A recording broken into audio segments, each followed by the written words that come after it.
Hi, guys. Sorry about the extra few minutes there.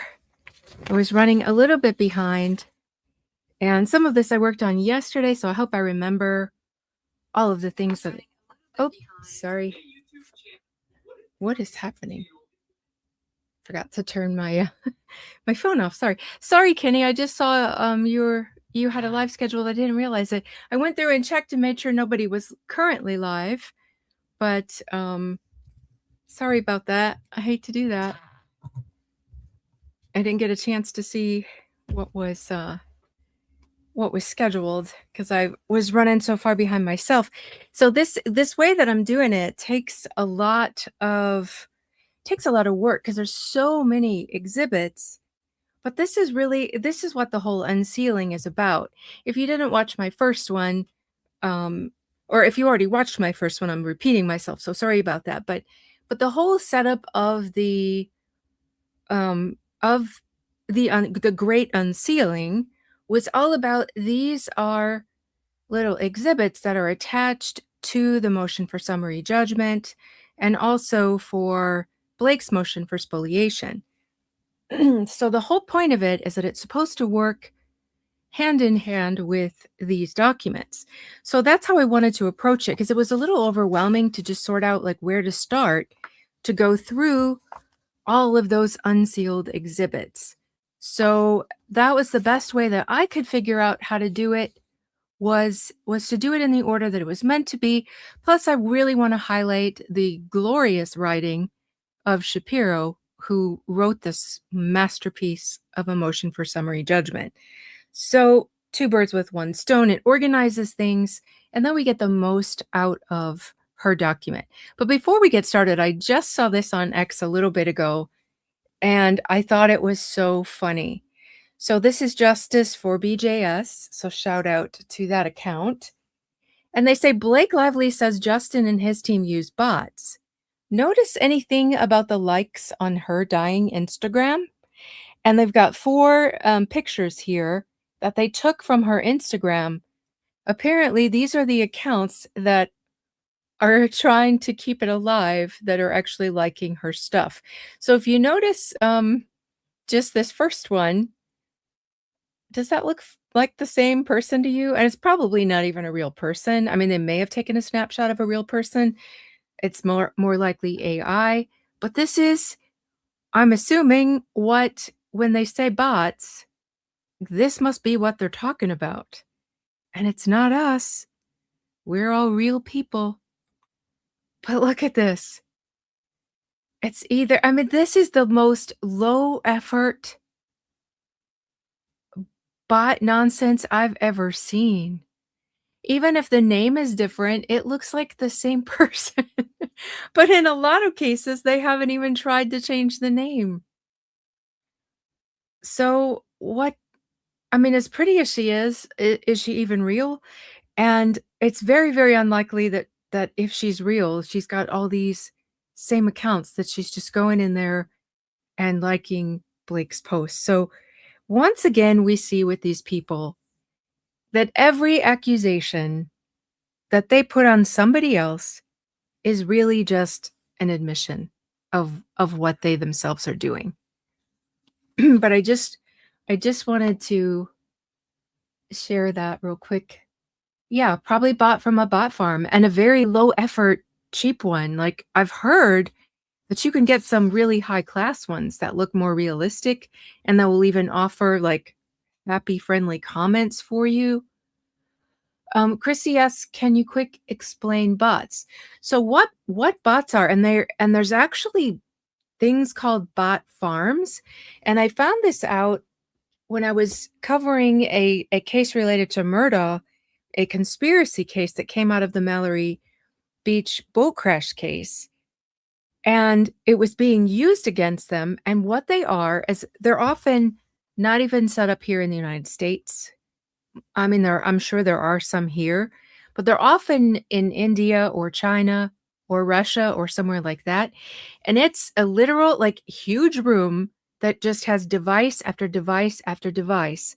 And someone is sitting there on a rolling chair and just literally rolling from device to device to device to log in and like or comment. If you pay for the premium, you can get them to comment, but it's one person and they literally farm devices, and those devices, and they don't just serve one person. Like, when you buy into it, you buy followers,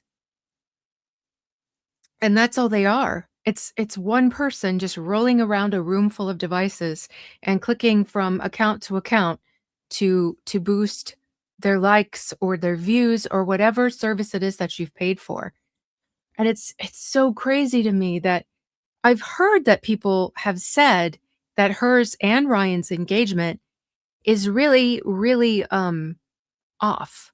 Like, if you have a certain amount of followers, and most people, it always is gonna be a fraction. Like, when you post something, it's never 100% of your followers or your subscribers that are gonna come and watch it. But it should be a certain percentage, and if it's not, it's really suspicious. So, for example, on Instagram, I think when all this started, they said that Ryan had, like, 54 million followers on Instagram, and now he's down to, like, 50. But when you've got just a few thousand people coming and liking or engaging, it really makes it seem suspicious or very unrealistic that you have that many, followers. And then the same with YouTube, but I think YouTube is a little harder to buy views for, I would think, or to buy subs for. I think they come through and regularly check. I don't know how it is they do that and try to get rid of them, but it's so funny to me that people do that because, I mean, why are you lying to yourself about how many people are coming to your account? It, to me, is just such a crazy thing to do. And I know that I talked about this a long time ago, and I keep saying that I want to redo that particular episode because new information has come out, and I've had quite a bit more subscribers come, like, specifically for Blake and Ryan content. So I feel like I really need to update that. But it was about the way that Ryan has actually made money.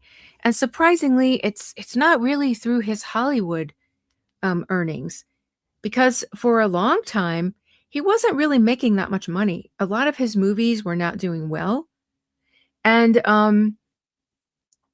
so how he started to really make his money, until Deadpool, of course, that was one where he was able to make a lot of money. But before that, he would sign on as a spokesperson for a small company, for example, Mint Mobile. He did the same thing for Aviation Gin, something he copied off of Dwayne Johnson, I found out today. I don't know if you guys read that. I put a link to it. The Emonia Dyke um, journalist, it was like an hour long to read. So it was a really huge article, but it was so interesting. It is about their ego just snooping. It was so interesting, and it showed the pattern of taking over movies and how it really started with Ryan. And it goes into a really deep dive about Free Guy specifically. It goes into rivalries that he had with Dwayne Johnson, and that gets mentioned a little bit today in today's material, which was a nice little uh what's the word, coincidence. But this is how he made his money. He copies people, and then he did his little "aw shucks, I'm adorable" spokesperson type thing, and he was able to do Mint Mobile. Well, it started to get big enough, probably not because of him, probably just because it was a cheap phone company and there wasn't that much competition at first. And then what happens, once a smaller competition gets big enough to become legit competition for the larger companies want to buy it out so that they can control their own competition. And that's what happened. And so a lot of these things were just kind of like luck, but that's where he made his most money, was the buyout of Mint Mobile. And then Aviation Gin, he also sold that. And that's where he became really a multimillionaire.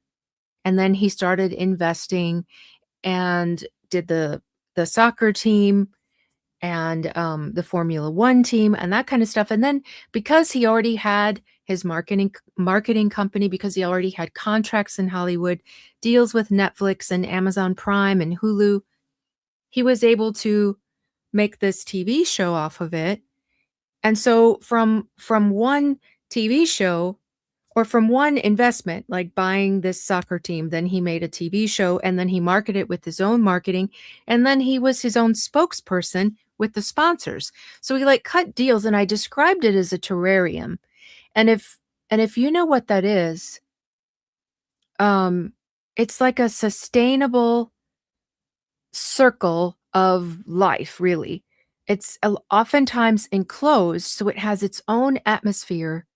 You don't have to keep watering it because you keep it sealed, and it just keeps recycling its water and everything. And so this is this is where um what he would do. He just had this little cycle that he had one thing, but then he was able to feed his marketing company off of it and get sponsors off of it and be the spokesman for those sponsors, so that he was making money in multiple ways off of the same investment. And that's really how he was able to make his money. But here's the thing, it all depends on what his reputation. The reason people wanted him for this kind of marketing sort of thing is because he did have a rather huge Instagram account. And it used to be pretty active, and people thought it was oh so cute and oh so funny. And he knew how to give a little attention to keep people coming back. And so it's all dependent on him being popular and well liked. So that if, yes, an ecosystem, it's an entire ecosystem. So if he loses that darling, adorable little aw shucks character, it all starts to fall apart. And that's where he's at a great risk right now of that happening. They have some real life issues that they're facing right now where Hollywood, I mean, Sony's like done with them. They've got this reputation. Now, who's going to want to work with these people? Not only do they risk having their film taken over, but they risk, like if it's Blake, they risk Ryan coming in and getting involved. They've seen now how Ryan operated behind the scenes, putting pressure on WME, putting pressure on Sony. They saw how Blake operates, contacting high level Hollywood people to try to get their support. Do you think anybody wants to touch that again? No way. Not only that, there's the fear that they're going to do something that's going to cause another lawsuit. And then guess what's going to happen? Their communications are going to be exposed, like Sony's got exposed. We've got Jamil, who got drug into this, and now she's being attacked, and she's speaking out. I don't know if you guys saw her on TikTok and on Instagram, but guess what's going to happen? You know, people are not going to want to be affiliated with them because they're afraid that this can happen to them too. Yeah, Blake was talking big and bad about Sony supporting her, and now and in behind her back they were calling her a terrorist. And yeah, they were doing some self-preservation because of the fear of what would happen to them in retaliation from Blake and Ryan. But now that that's all come out and the movie's all done and everybody can see this, they they have destroyed themselves in Hollywood in a way that I don't think they can even fathom at this moment, but is going to be headed their way very soon. Oh, interesting. Maladaptive says John Greenstein, the Sony executive who said he'd always have Blake's back, was one of Harvey Weinstein's proteges. Figured that would interest you. I think there's all kinds of weird connections and dark stories that these people are not going to want dug up, and that's going to be a big reason why they're going to flee from them. I heard Taylor Swift's texts were left out in the exhibits. and she changed her number. Is this true? I don't know. I haven't heard anything about that. I've been the last 2 days I've been working on this thing, and so I didn't really get a chance to. I listened to Bocce's live yesterday for about half of the last half of it, but I haven't been able to check out any new gossip. I ran to X real quick and saw this stuff and thought was funny and wanted to share, but no, I haven't heard that. So I'm gonna do kind of the same style I've done before because there's a lot of information and I don't want it to go too long. So I am going to kind of ignore the chat just to keep me from getting distracted and get through this, and then at the end, we'll talk about the chat. We'll talk in the chat about what you guys think. So if there's something important that you want to ask me, or if you want to say, remember it or write it down, and please put it in the chat at the end where I'll have a little time to look at it. So to address the thumbnail, where this comes from is there's an ancient story about King Solomon, whose wisdom was so revered that people, including the Queen of Sheba, came from very far away just to witness it for themselves. There's a story that two women came to him, both claiming to be the mother of a newborn baby. They had both just given birth, but one of the women's baby had sadly died. Both claimed that the living baby was theirs. Now, of course, back then there were no DNA tests, there weren't even blood tests. Both women's bodies proved that they had just given birth. So what was he to do? How was he to know who the actual mother was in that situation? In his wisdom, he made a test to determine who the true mother was. He asked a soldier to take his sword and slice the baby in two and give each woman half. Of course, he didn't actually want the baby cut in two. He wanted to see the reaction of the women. One said, "Go ahead," while the other lunged forward with tears streaming down her face, begging the soldier to stop, telling the king to give the baby to the other woman. That told him everything he needed to know. She was the real mother. She was willing to sacrifice the chance to raise her child as long as it got to live. Solomon handed the mother her baby. Like the real mother, Justin handed his baby over so that it could live, sacrificing his plans that he had of how it would be raised, how it would be marketed, how it would be distributed, while Blake was happy for it to all go up in flames for her own selfish reasons. He even faced dragons for his child. And that's the truth of what happened. So we see him one by one give up this vision and that vision, allowing her so much power over this thing that he had worked on for 5 years, like a child, like a child and a parent.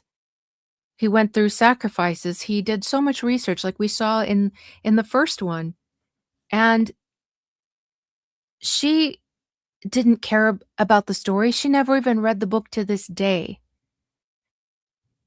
She saw it as a way to promote herself, to promote her clothes, to promote her hair care, to promote her beverages, to promote her husband. This is what she did. And he let her have her way so that this could come to be in existence. And that's where we are.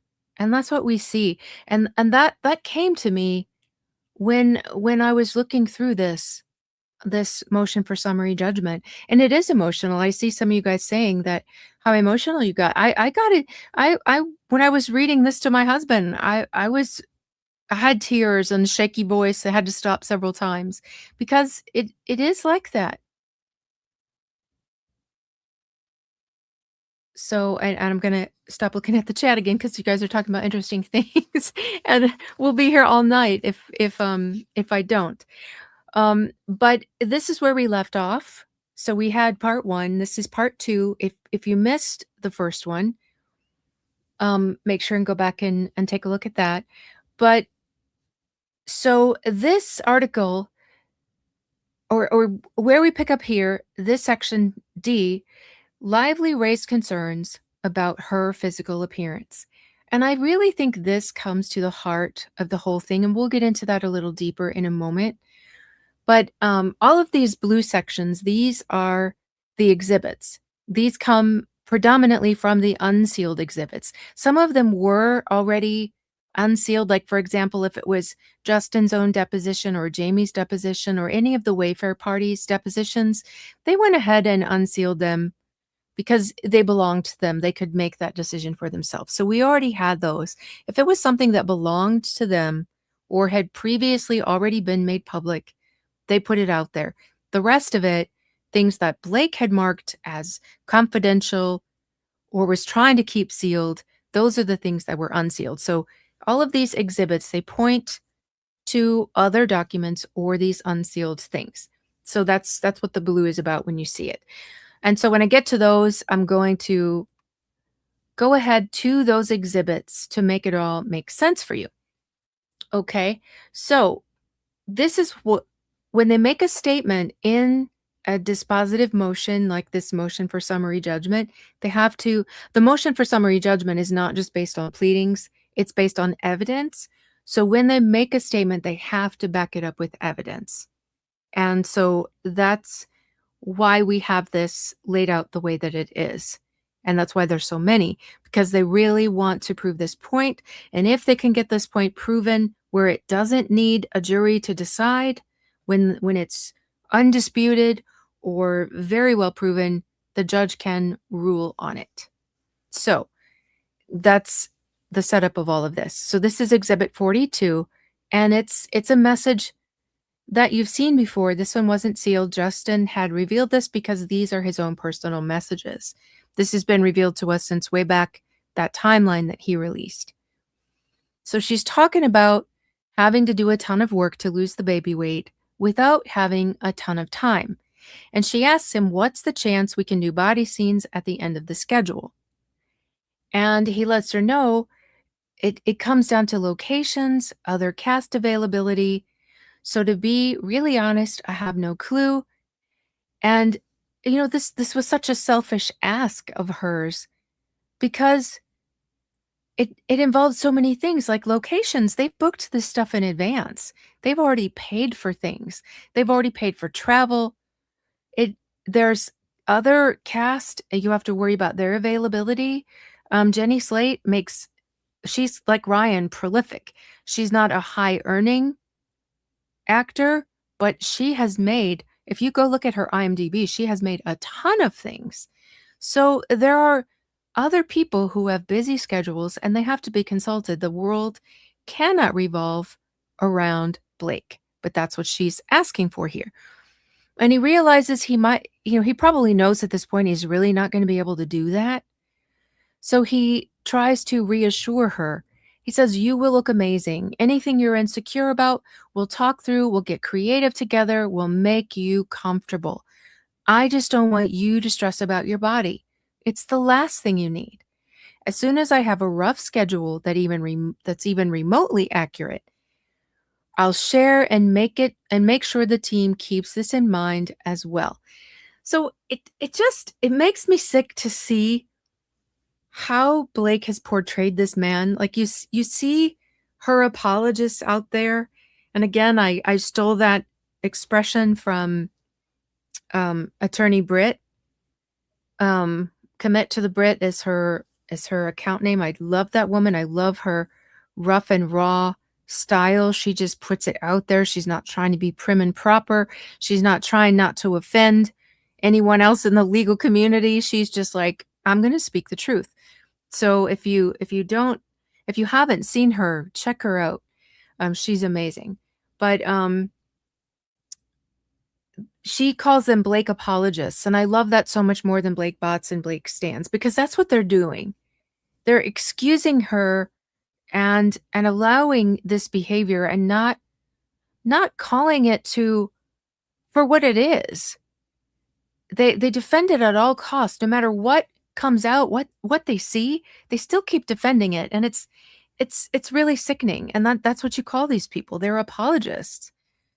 So, um, they don't bother to dive in and read this kinda stuff to see what kind of man he really was in all of this, and it just it makes me really sad, and I feel like they're not the kind of people who want to read it because they don't wanna know the truth.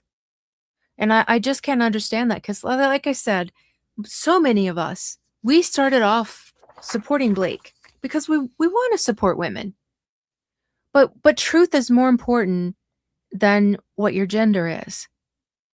You have to it doesn't matter what you got between your legs. It matters if you're an honest person, and so but we were there, we wanted to support her, we didn't wanna believe she was lying about something. I didn't even it didn't even cross my mind to consider that she was lying when I first read it. And when you read that first complaint or you read that article in the New York Times, it's it was shocking. But then you have to read the other side. You can't just read one side of something and determine whether someone is guilty of what they're being accused of or not. And that's what they don't seem to want to do. They want to believe, and no matter what comes at them, they're not gonna listen. It's like they've got their hands over their eyes and over their ears simultaneously, but not over their mouth, unfortunately. They're more than happy to run their mouths, but they don't wanna get in there and hear the other side, the rest of the story. Okay, so, moving on to the next exhibit. This is about, Blake asking Justin, oh, no, wait. Sorry, where was it at? Lively's communications reflect her frank awareness that the film was intended to achieve a certain sexualized imagery. Okay. And this oh, it doesn't show so good on this screen. When I was looking at it full screen, I could read it, but now my tired eyes are just, not seeing it very well. But this so she asked Justin about that, and we saw his answer. His answer wasn't like, "No, I'm not gonna help you. I don't care about your feelings." It wasn't like that at all. It was, "We've got other things to consider. We've got other people to consider, but I'll do my best." So what does she do? Immediately, she runs straight to Warren Zavala. This is her style. This is what these people do. Most of us go to our boss like she did. We're like, "Well, it doesn't hurt to ask, right?" If it's something that's really important to us, we'll ask. We get an answer, and then and we go on with our lives, right? But not people like this. She runs straight to Warren, who has power over Justin, and she tells him. And she's like, "Well, they haven't even boarded it yet," which is like, I'm assuming like storyboard, like when they're plotting out. I This is just my wild guess, knowing nothing about the movie making industry. But this is what she does. And she doesn't like run and just like be nasty first, but she's like, "Oh, Justin's being very kind and supportive, but he hasn't even boarded it yet. And he said he'd make his best effort, but no promises." And but she's letting him know she wants him to do something. And she does that, and then several minutes later, she comes back and says, prompts a little bit more. In the meantime, he's driving, he's doing other things, but she keeps coming back and checking in and deciding like who she wants him to talk to first and stuff like that. And I mean, can you imagine? You you ask your boss is super sweet like that, and then you don't like the answer still, and so you go above his head to, like, I don't know, the regional manager or something to make sure that you get what you want.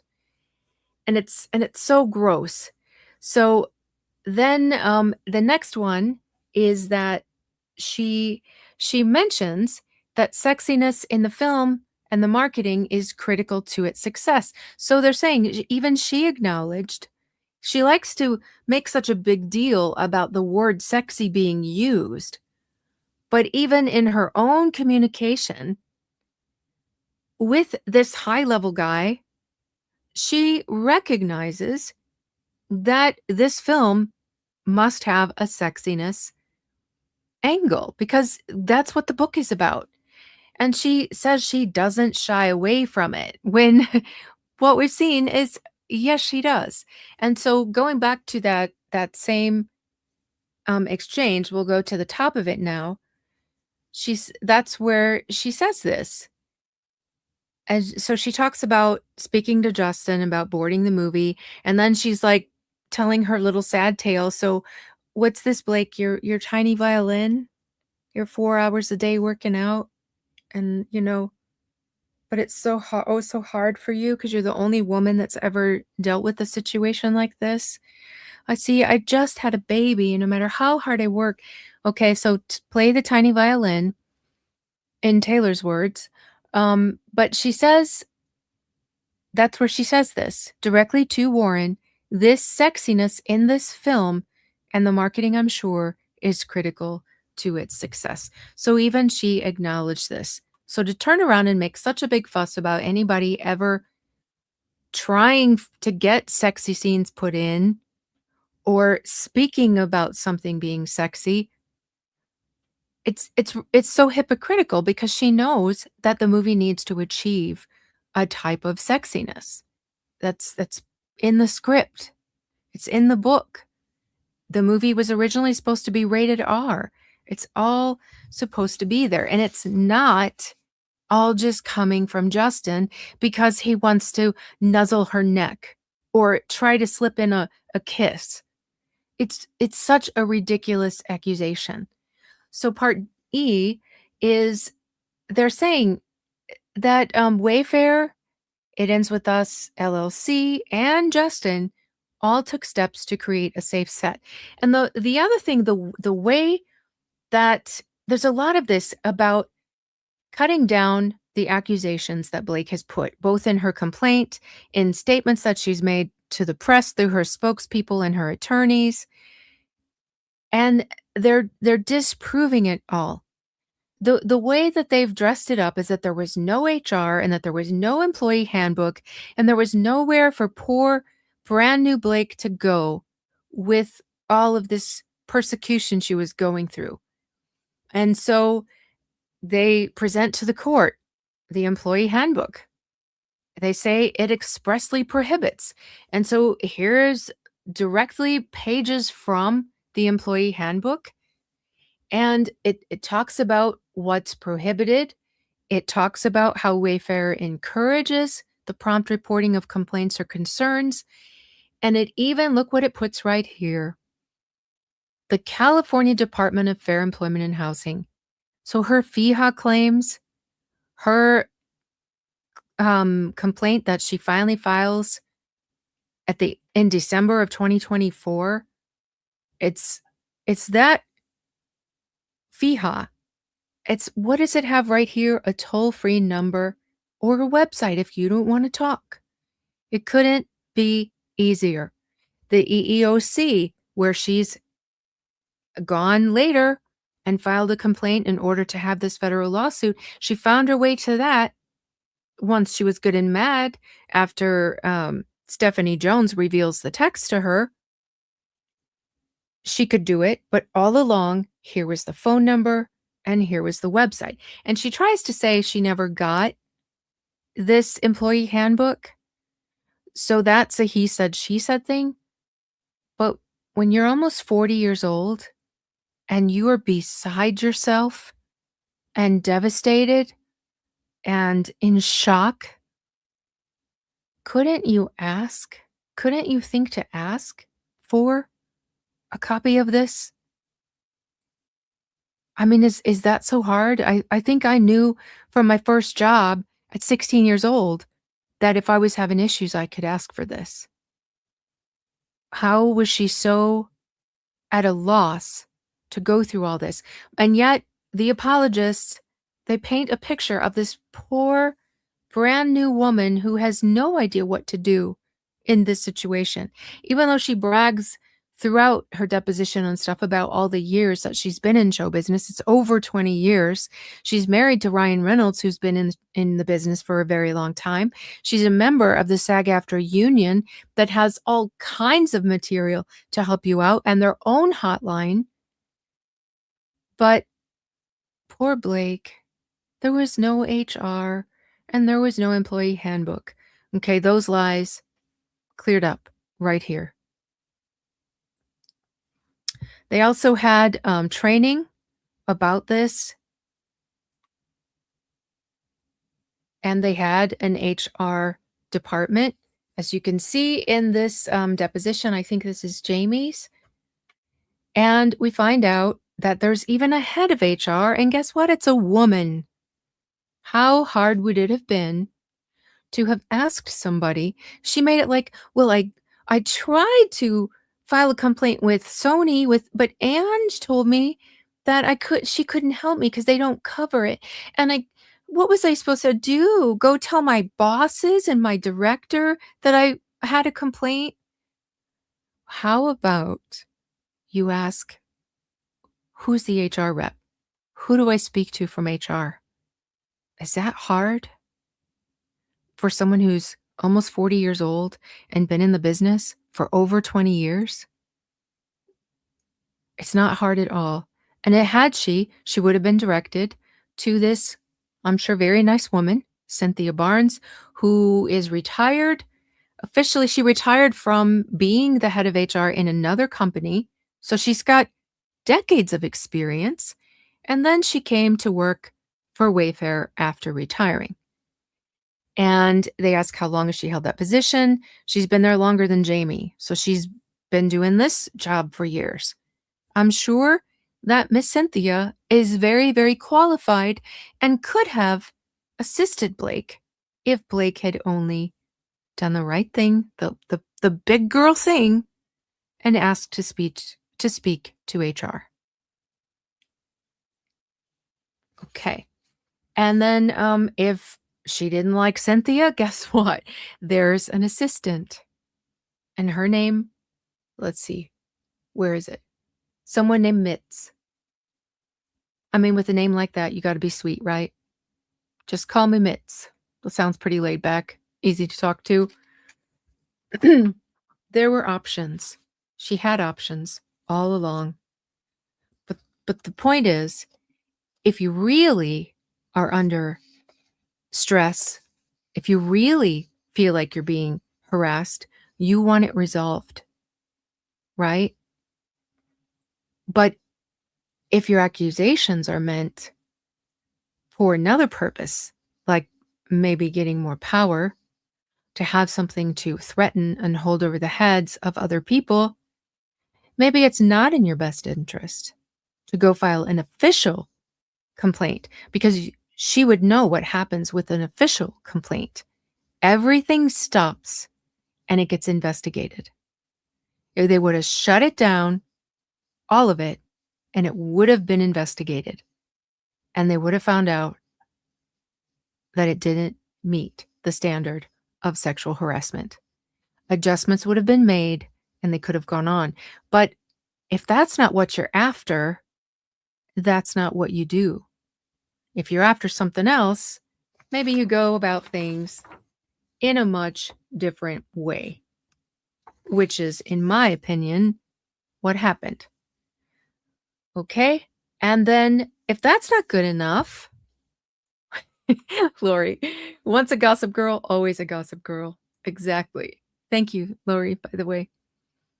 And then the last point is, here's yet another thing that they provided. It ends with us included a worker safety hotline on its daily call sheets. Now, she claimed in her deposition, or in not her deposition, I think it was one of her declarations, that she was never provided with a number to call. Want to see what a liar she is? Okay, this is just the cover of, it's a long PowerPoint presentation that they did, the discrimination training before filming started. But, sorry, I accidentally got ahead of myself there. This is what they got for every single day of filming. Every single day. This was the standard. The only thing that would change, like this top, the top and the bottom remain the same, but I've just cropped the top because that's the important bit.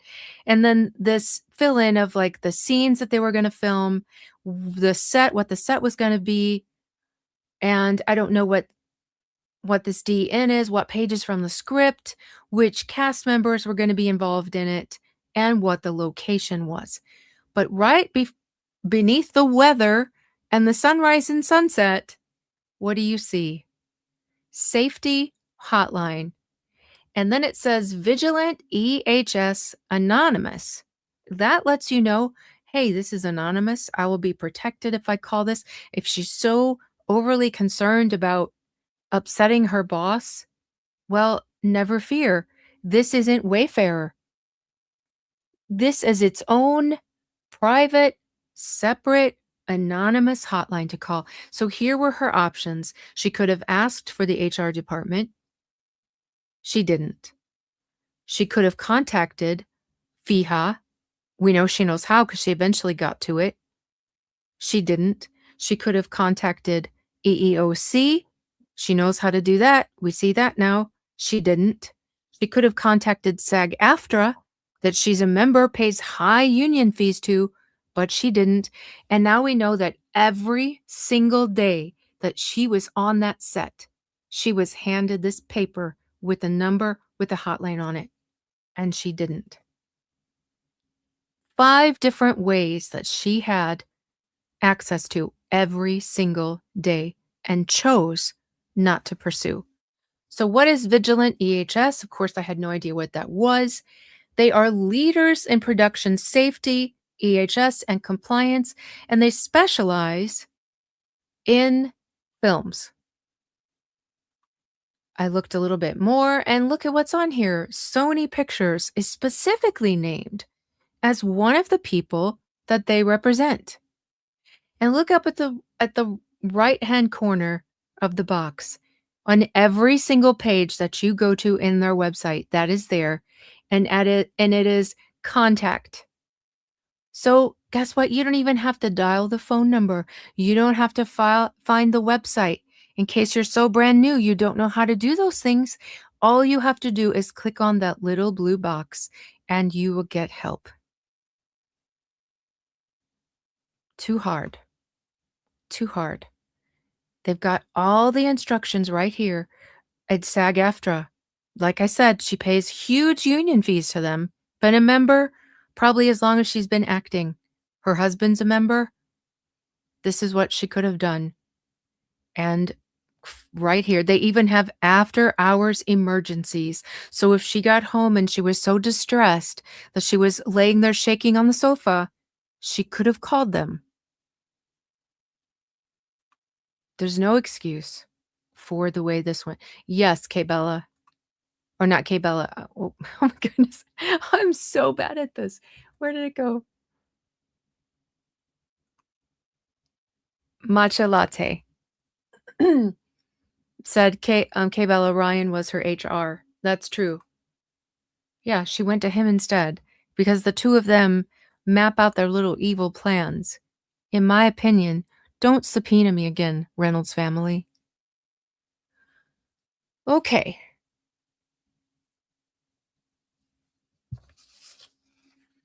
Let me see where am I at now? I go off on tangents and lose my place.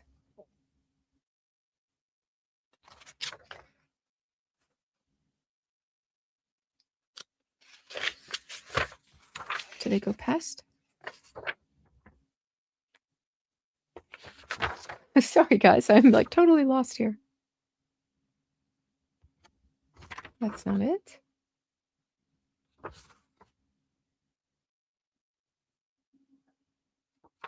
Where is that page? You guys, I'm so sorry. I'm just completely, I'm as brand new as Blake trying to report something. Oh, I've gone way past this.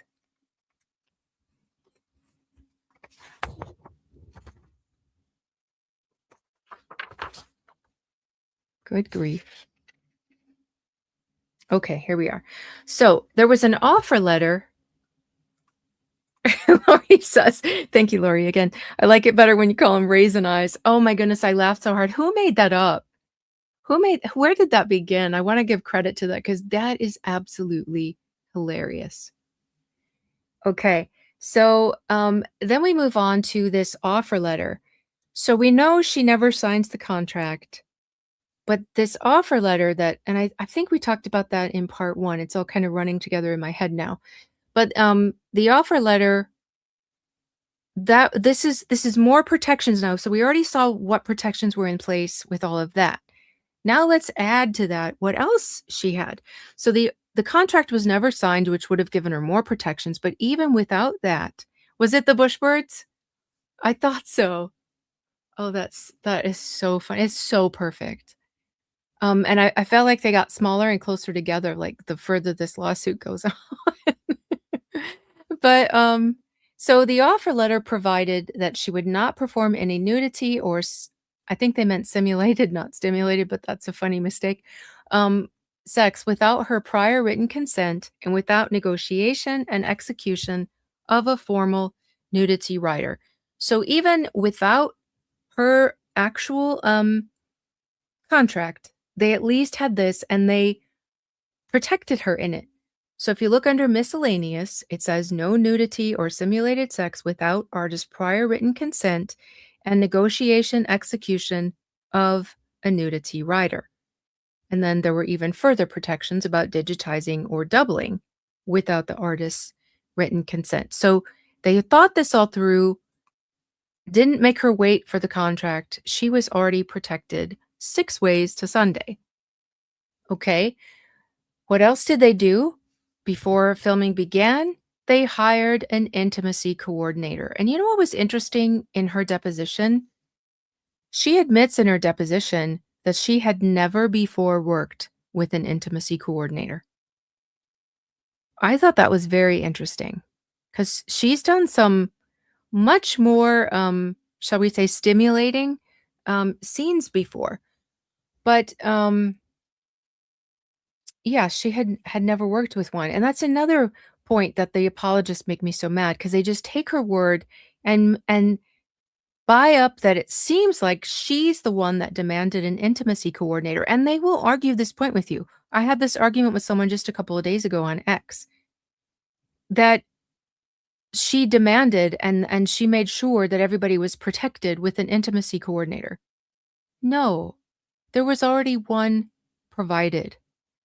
Okay, and this right here, I this is the exhibit because everything they say they back up with proof. This shows that she signed on April the 28th. And we know that filming didn't begin until like the middle of May. So she had already been contacted, spoken with, and this is when she finally signs her contract. Is well before any filming takes place. Yes, there we go. Tina Marie says Savages, The Town, and Simple Favor movies. And I was not about to watch the Simple Favor movies, but I heard that she has has sex with herself somehow in some incestuous scene. But yeah, the hypocrisy with these guys is crazy. Hey Jane. Okay. Okay, and then moving on. So we know that there was one hired beforehand, but we already knew that because we'd seen communications. So before shooting begins, she considered the content of anticipated intimate scenes and suggested details and clarifications. She also spoke about Lively's boundaries. And we're going to go through these. There are multiple exhibits here. We're going to go through all of those. And when Blake expressed reservations about some of the intimate scenes, Justin volunteered to keep the focus on his own body so that scenes could be choreographed in a way that keeps Blake's clothes on as much as possible.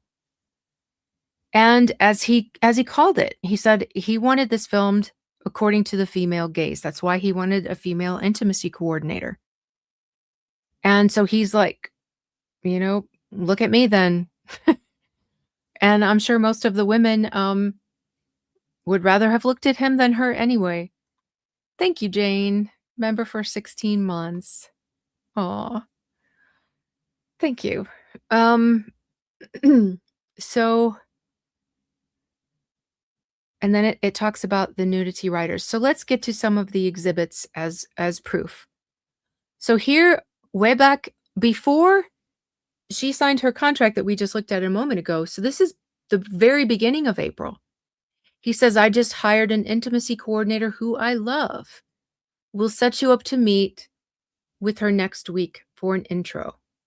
What does Blake say? I feel good. I can meet her when we start. Thank you, though. How much interest did he have in doing this compared to how much interest she had in doing this? So again, just completely shot down. And then what's she want to do? She's looking forward to diving into the script and getting to work next week. She says this on April 4th. So he offers for her to meet the coordinator. She says no, but she wants to. What does she want to do? She wants to start rewriting the script. Interestingly enough, without meeting with the intimacy coordinator. Now, Justin, before he starts rewriting it, he meets with this intimacy coordinator. He goes over scene after scene, any scene that involves intimacy. He meets with her to discuss that part of the script before it gets passed to the actors. But she's like, give me the script. I'm going to rewrite it, but I'll meet the intimacy coordinator later. So how much care did Blake express for other people's angles and their nudity writers? No consideration when she's rewriting a script, but wants to come here and take Justin to court because of things that she accuses him of writing in a script. It's, again, just mind-boggling hypocrisy. Okay, and then we see the emails that are going back and forth. Justin and what's her name, Elizabeth Talbot, they're having regular communications, and this is what I'm talking about. She goes into detail to describe each and every single intimate scene that's planned for the movie.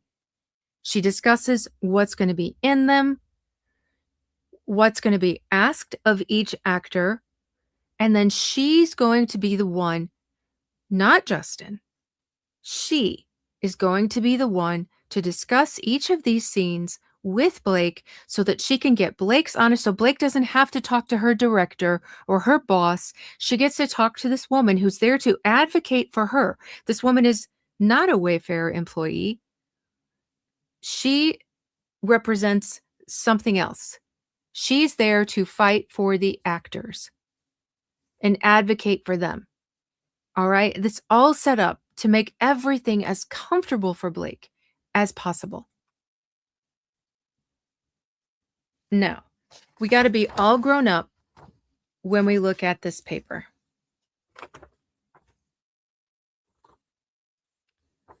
Because these are the things that the squeamish folks who clutched their pearls and went straight to Reddit to call Justin a pervert. And these are the words that they were so distraught about and so ready to label him not just a harasser, but an assaulter, call him all kinds of names, talk about how sick he is. Because when you read these words, if you're squeamish about this sort of thing, it's uncomfortable. I mean, to be honest, I read this and I wonder how in the world spouses of actors are okay with their spouse acting in scenes like this. I wouldn't be, to be honest. And I don't think my husband would be for me to do it either. So you know what? I'm not gonna go and try out for a movie that has this stuff in it. It's that easy. I will never be asked to do these things because I'm never gonna go try to get this job. That's how it works. That's how it works. You don't sign on to do something that you don't feel comfortable with and then try to change the entire project to make yourself feel better. Yes, she really should have read the book, K. Fitch says. She really should have read the book.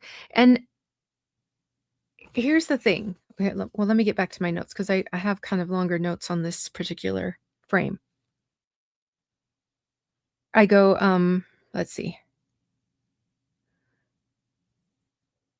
So this whole squeamish thing, when people hear the conversations that were had and things that she was shown and things that were discussed and script possibilities that were put before her, they get all shocked. Okay? But we can't look at it in that lens because this is about a sexy book. Okay? A book with multiple graphic, from what I understand, sex scenes. And that's the lens that we have to look at this. Not only was it taken from a book about these kind of scenes, but they plan to do an R-rated movie, rated R, because of what? Because of the spicy sex scenes. These are facts that cannot be ignored when you consider why these conversations happen and why these scripts were put in front of her. Have you seen a rated R movie? Have you read a book like this? It's maladaptive. Melody says, "It's a smut book that features DV." I showed the other day in one of my, lives that someone had called Colleen's writing trauma porn. Sorry, I gotta check my language. Trauma corn. That's how they described her writing. So apparently it's not just this book, but that's how she regularly writes. I don't know because like Blake, I haven't read the book or any of her other books. But I didn't sign on to act in a movie about the book. So I don't have to read it. But so that's a fact. And Blake was aware when she agreed to make this movie. If she was not comfortable with it, she should have never agreed to do it. But instead, she says, okay, I want to do it, and then tries to change the sexiness levels and call everybody perverts for wanting to make the sexy book into a sexy movie that it was supposed to be. She wants to turn it around to a totally different angle of she's so irresistible that every man on set just cannot control themselves, and they're trying to find every single reason to sneak in little feels and little kisses and little peeks, not just for themselves, but for their best friend. She's just so amazing that they gotta call their best friend so that he can sit between her legs while she pretends to give birth. Because they're all just perverts. Not because the book was supposed to be like this and the movie was supposed to be like this, but because they just cannot resist her and her milk jugs. And if you don't know the milk jug joke, I apologize, but it's an inside joke we have here that I'm sure you can ask about in chat if you don't know what it means. But get over yourself, Blake. You are not irresistible. You are off-putting. These men couldn't stand you. But they were making a scene of this couple who is supposed to fall in love. And the character Ryle, because I have watched the movie, he's the first thing that comes to my mind is he's a man whore, okay? He goes out with different women all the time. He has this terrible pickup line and she asks him, "How often does it work for you?" And he's like, "Every single time." And that's his character. He doesn't have a steady girlfriend. He's not interested in having one. He's not interested in getting married. He likes going through life, going from woman to woman. Okay, that's the character. that he's portraying. This is the kind of story we're talking about. But they end up falling in love.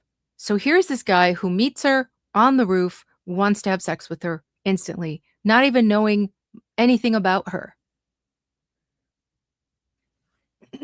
Sorry, getting frogs in my throat again. So you think that kind of man is going to keep his hands to himself? And they're displaying this love scene. They're supposed to be falling in love. And we're going to look at little bits of the script later, but I don't know if you guys have had a chance to look at it. It's been unsealed now, so you can see the entire script. But the script is not written with all of this detail like she has made people think. And it's when it says that they're dancing, it's a dance montage where they're falling in love. What do you think of? What do rated R movies, how do they portray a couple falling in love? Are they standing there with space in between them, dancing slowly and talking? Does that portray these people falling in love? Or is there kissing? Is there cuddling? Is there nuzzling? Is there intimacy? Are there displays of affection? Of course there are. They're not standing there dancing with space in between them, talking like she wanted it to go. That's not realistic. That's not what it looks like, especially in a rated R movie. And if that's how she wants her scenes to be, then don't film a Colleen Hoover film. Film a Bronte sisters film. Then you don't have to do these kind of scenes, but don't sign up to do a movie like this and then try to change it into a Bronte sister movie. All right. Now we're gonna look at some of the words, and you've probably already seen them because this has been up for a while, but it talks about naked bodies, it talks about her on top, it talks about all the different positions. We see the O word in there, and I'm, gonna tone it down because this isn't a rated R movie. This is YouTube, and I don't want to get flagged. But we see body parts mentioned by their name. And of course, this is extremely inappropriate for a Tuesday afternoon at the insurance office, or the accounting office, or the dental office, or the checkout line at the Piggly Wiggly. But when you agreed to film this kind of movie, this is what you agreed to discuss and act. She not only makes a fuss about herself, but she makes a fuss about Isabella's character, saying the character was a minor. But the actress wasn't. She was in her 20s. And do you know what else? If you've got an issue with this character having sex as a teenager, take it up with Colleen Hoover, who created the character and made the scene. And do you know what happens in the book? Isabella loses her virginity to young Atlas. It's Colleen Hoover's writing. It's in the book. It's in the script. Why are you so shocked and clutching your pearls about this scene as it appeared in the book and the script? It's ridiculous. Okay, and let's see. Not only that, I mean, we can't put our heads in a hole in the ground and pretend that teenagers are not having sex, because they are. Sorry, I had to get a little drink. My mouth's getting kind of dry because of all my ranting. And speaking of ranting, here's my next rant. And this is to you, Blake, because apparently you watch, or you wouldn't have sent me a subpoena. Where was all this moral outrage when it mattered? Where was it when you were allegedly sending your nudes to married men? Where was it when you were allegedly sleeping with two married men, two different men, in the same year? Both of them your co-stars, and one of them was your director as well. Where was all this moral outrage when there was lots of unscripted grinding, by the way, with one of those married men who happened to be your director? Where was all this moral outrage when you grabbed your co-star's junk unscripted and unnecessarily? Where were all those feelings then when they should have been there? Or is this about something else? Is this all about the fact that this time you were insecure about your postpartum body, where the other times you were in better shape, you weren't embarrassed, you didn't have anything to hide?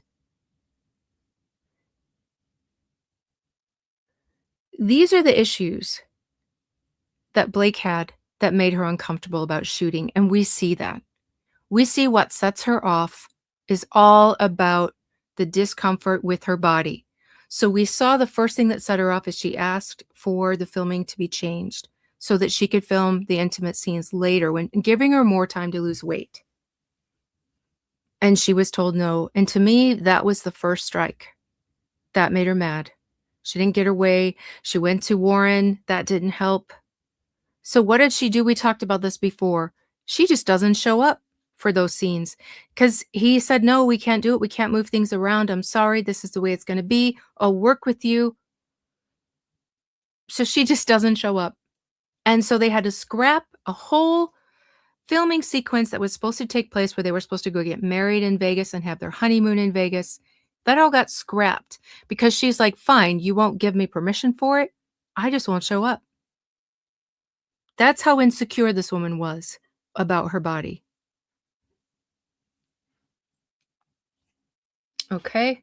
Let me see. Where's the rest of my rant?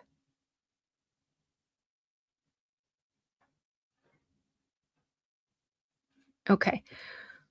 So by any standards, by SAG-AFTRA standards, which is what they use is like their touchstone for this kind of stuff. And we see that in the intimacy coordinator's her communication. When she's asked questions, she said that they go by standards that are set by SAG-AFTRA because that's the union and they've made those standards. So they do not require special notice to add to the script, only if it involves a change in nudity. So if a scene was not supposed to have nudity and the script changes to nudity, then there must be consent, there must be discussion, there must be notice given. But if you're not changing that, you don't have to do all this consent and prior notice. A director does not have to do that to change the script. That's the rules. But she doesn't tell everybody that. She just says, oh, he changes the script. If it doesn't go against your nudity writer or actual nudity, then it doesn't matter. He can do that. He can change it. Just like Ben did, and you did with Ben, and you were fine with it then. And if we look at these scripts, this is what I was talking about earlier. The scripts are very basic. They don't count the number of kisses. They don't say, and we've seen multiple high-level actors discuss this since this case came out. I called to mind right off the top of my head Gwyneth Paltrow. She makes this point that she wouldn't want an intimacy coordinator there because these scenes are difficult to film and it would get into her head and it would mess with the scene. She would much rather just get in there and like do what comes natural. And apparently this is what Blake has always done because this is the first time she's ever had an intimacy coordinator. But for some reason, it's the end of the world that it's not all, put out there. So let me see. But even Judge Lyman, when he was making this point in oral arguments, he asked, now I wasn't there to know his exact words, but from what multiple people have said, He's like, "Where do we draw the line? Do I touch her back here?" He said something about touching the back, because this is gonna have big implications. Whatever he rules has the potential to blow things up in Hollywood. If he rules something very strict about this kind of thing, he's messing with Hollywood. He's messing with something that a union who's in charge of all this, a well-established union that's the authority on this, has already set these standards. It's not really in his power to try to change all that. So even he, like, seemed lost. He was asking questions because this is a big deal, what he's got to decide. But looking at the script, it doesn't say he places his hand 3 inches from her armpit and slowly, at the rate of 1 inch per second, brings it down to 5 millimeters above her panty line. That's not how it goes. It gives you a setting, a basic setting of what's going to happen in the script. And then the director speaks with the actors, or in this case, if there's an intimacy coordinator, and they work out what those moves are going to be. But it's not the situation where oh no, Blake's going to sue me. Lori, thank you again. She goes, oral arguments. You can't say oral. Can't say. Well, it's here in this email. But along with the mention of body parts and things like that. But that's why they go through here, and if you look, there are multiple options given about the positions that are okayed with everybody. It's not choreographed like I said, where you put your hands and for how long. You don't count the kisses. You look at this, okay, this is gonna be an intimate scene. These are the positions everybody's okay with. These are the ones that are gonna be in there, and as long as the director sticks to what everybody's already agreed upon that they're okay with, the script can change, and it's not the end of the world, and they don't have to get her consent, and they don't have to give her 24-hour notice, according to SAG-AFTRA. So all of the Blake apologists, read this, please. Familiarize yourself with this before you go out there making TikToks and fighting with people on X. I didn't know any of this stuff either, but I looked it up. And I looked at the exhibits. I informed myself before I got on here and talked about it, because I'm not a Justin apologist or a Wayfarer apologist. I want to know the truth of it.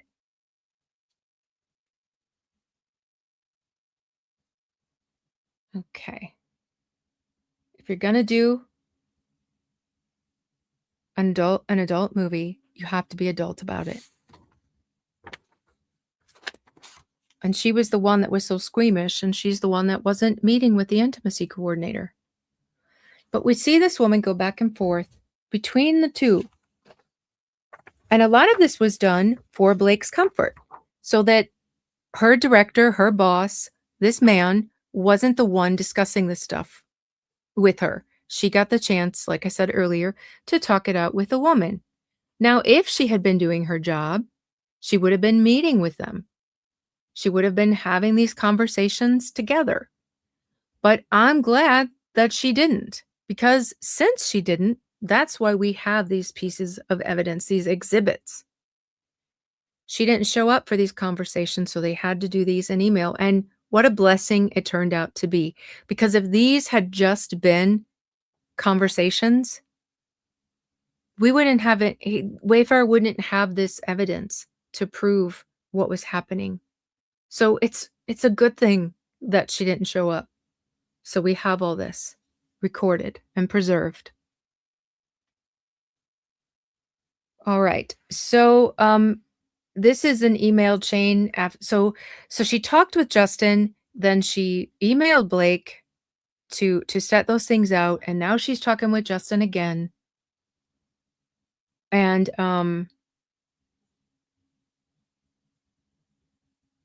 let's see. So starting from the bottom, it's kind of hard to read. I got to move my mic so I can put my head closer. Once we're done with all the legal stuff, we can get to the creative part. The choreography for all this will be much more interesting because right now they're just working out what's allowed and all the body parts and nudity rider and all that business. And then he says, hey, one random thought is most sex scenes have some sort of breast touching and they can be used as a way to cover the breast as well. I just worry about this becoming too PG-13 and disappointing the readers. Is he doing this because he wants to be gross? No. He's doing this because the readers have read the book and they're going to be expecting something. I feel super awkward even writing that, but the book is so much sexier than what we're doing. It may be just worth that conversation of what she's comfortable with versus it actually coming from me. So I wonder if that should be something that you discussed versus put in writing. And she says, because she's a professional, she knows he's not being gross here. She says, completely understand. Happy to have whatever conversations required to get clarity so both of you are confident about level of contact during the scenes. It's so hard to do this work tentatively. We can leave it at body caressing and I'll get more details if she and I chat. So she hasn't even gotten really to chat to Blake yet. This woman does this for a job. She knows what doing this on a movie entails. She knows nothing weird is happening here because she does this all the time. Yes, he's being a mature adult. This is what a director has to do to make this kind of movie. But I was going through and I meant to add them in here, but I forgot to load them up. But do you remember the video about Ryan? You know what? Let me find it. I think I have. Let me bring it up because when you are immature, oh, it's not here. Oh, I thought I saved it. When you are immature and can't handle these things and you are a pervert, you can't handle these things. Do you guys remember the video where Ryan he's given interviews and he's talking about the movie he made with Olivia Wilde? Excuse me a second. Hold on.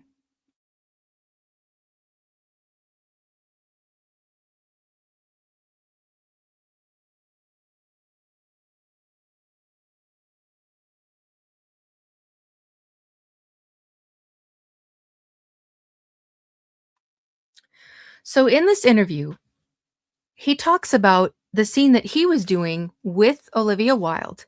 And in his scene, he had his hands over her breasts, like cupped over them. And I know that it was cupped over him, not because I saw the movie, but because he shows everybody as he laughs about it all in an interview. So she has, because they look like they're nude in the movies, but they usually have some kind of protection somewhere. She has pasties on. If do you know what those are? Those like stickers that go over the main point of the breast. I don't want to say too much on here and get flagged by YouTube. And to lighten the mood of everything, because it's probably very awkward for her, and she's probably thinking for him too, because he was married to Blake by then. She put he says she put like little smiley, she drew smiley faces on him with a marker. And he looks at it and he's so affected by her breasts. He says that he forgot all of his lines, and not just the lines to this movie, but the lines to every movie he's ever made. So he's sitting there. What is that? Is that not objectifying her? Is that not being a pervert? Is that not him not being a professional? A professional actor is not supposed to be checking out their co-star's breasts and being so affected by it that they forget all their lines. Like, that's gross. And so he said his hands get all sweaty. And, and then when he takes them away, he claims that the pasties are stuck to his hands. And so he says there are 65 crew standing around, all men.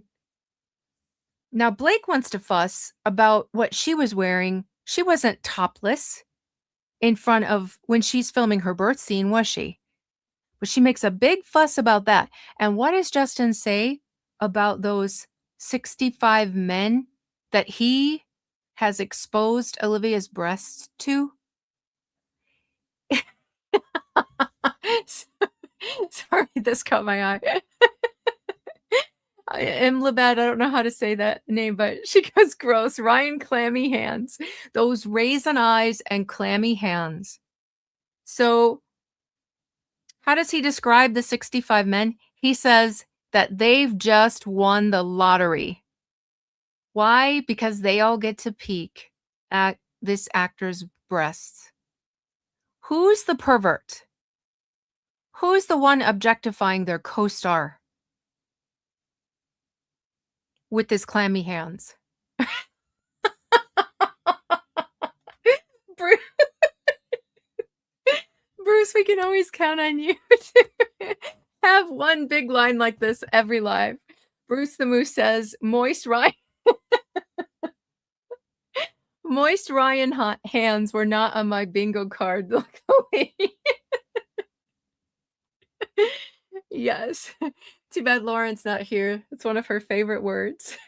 Moist and clammy. Okay, so this is how he objectifies this woman on his movie scene, on his movie set. And then what does he do? He doesn't cover her up. He doesn't alert her to the situation. What does he do? He cups his hands back over her breasts. And he's telling the world about this embarrassing scene for her, bragging about it, saying the lottery comment was he made about himself first, and then he applied it to all of the men. Maybe they're not all perverts like you, Ryan, but then he does that, and then he makes a joke about it being a fine line between us assaulting your co-star and being chivalrous. And what happens? He's telling this on the Tonight Show with Jay Leno, and Jay Leno is cracking up. Oh, how funny. And the audience is all cracking up. And I repeat, this man has been telling us for years who he is. And we just weren't listening. Everybody just laughed along because of his adorable little delivery, this fake character that he portrayed himself to be, that people, instead of being shocked by what he was saying and appalled and disgusted by how he was objectifying his co-star, they just laughed along. This man should not be allowed to do these scenes with women if that's what's going through his mind while he's doing them.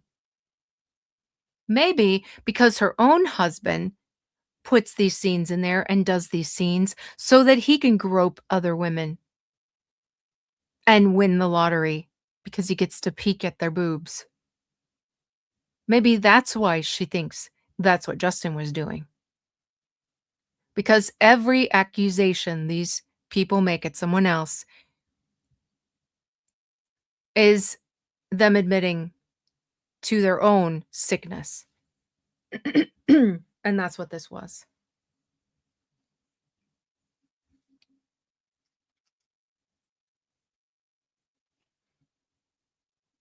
And then like we talked about, Blake, it wasn't in the script. She herself added it. That she grabbed her co-stars, not even she went for his genitals. She claimed it was, grabbing what words can I say here? Balls, is that okay? I don't know what else to say, but testicles, I guess I could be medical about it. But you can't do that without grabbing the rest of it. And if you see a still of her doing it, she's got a whole handful of that man. And that's gross. That was all her idea. It was not in the script. It was all her idea, and she did it. And this guy was it was the first English movie he'd ever made. So maybe he went along with it, but did he really? Was he really okay with that? Yeah, no clothes set. That woman had 65 men standing around that got to see her breasts, but Blake was having a fit in a hospital gown and a prosthetic belly and something over her privates. Ridiculous.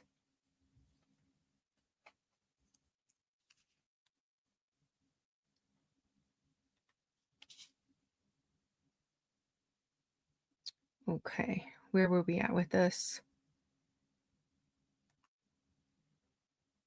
Okay, now we get to this intimacy coordinator's deposition. So this was a nice thing to have unsealed because we find something out in it. She this is where she says, we started to discuss what my role was because she had not worked with an intimacy coordinator before. So when they finally meet, this is what they do. Okay? And she describes some scenes where she felt unsafe. We know that she spoke to NPR. No, she didn't speak to NPR. I got that wrong. Megan Twohey, the one who wrote the New York Times article that Blake told her story to, starting in October, she did an interview on NPR, and she said that Blake told her that what she experienced on It Ends With Us was not the worst experience that she's had in Hollywood. She didn't expand on what those other ones were. Megan didn't. I don't know if Blake confided what those were. We don't know what those were, but she expresses it to this intimacy coordinator as well, that there were times that she had felt unsafe. Now, they talked about her comfort level, her boundaries. Um, she was going to send her Justin's vision for each scene and ask what her consent and boundaries were for each scene. And we saw that. We saw that document. She did do that. And she said I was going to remove anything that she wasn't comfortable with. I was going to provide her with nudity writer language and to contact me if she needed or wanted anything else. Now we have a sixth place she could have gone to if she was worried or felt uncomfortable.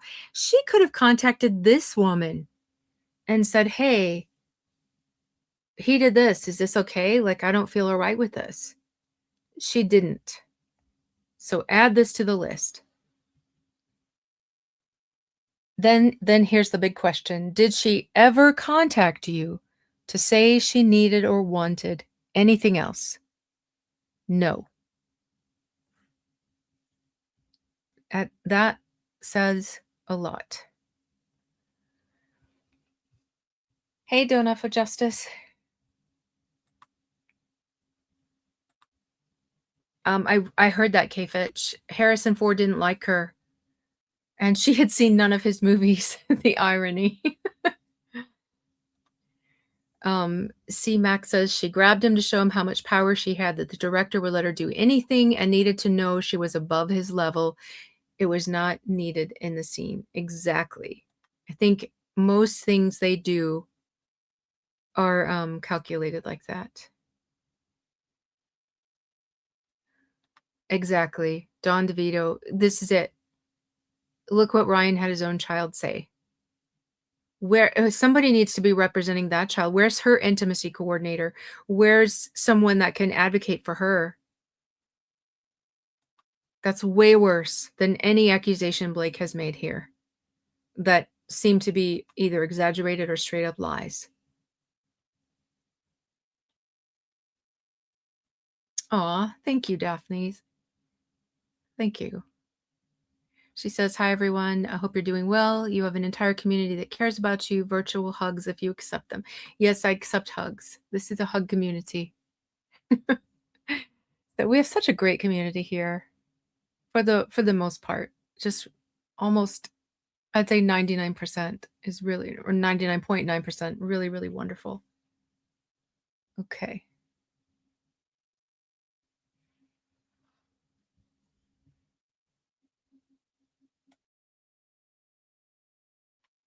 Sorry, yawning again. Okay, they also asked her, were there any intimate scenes involving Blake filmed in 2023? And she says, as far as I'm aware, there were no scenes requiring a writer as discussed with Blake in 2023. So that dance scene did not require one.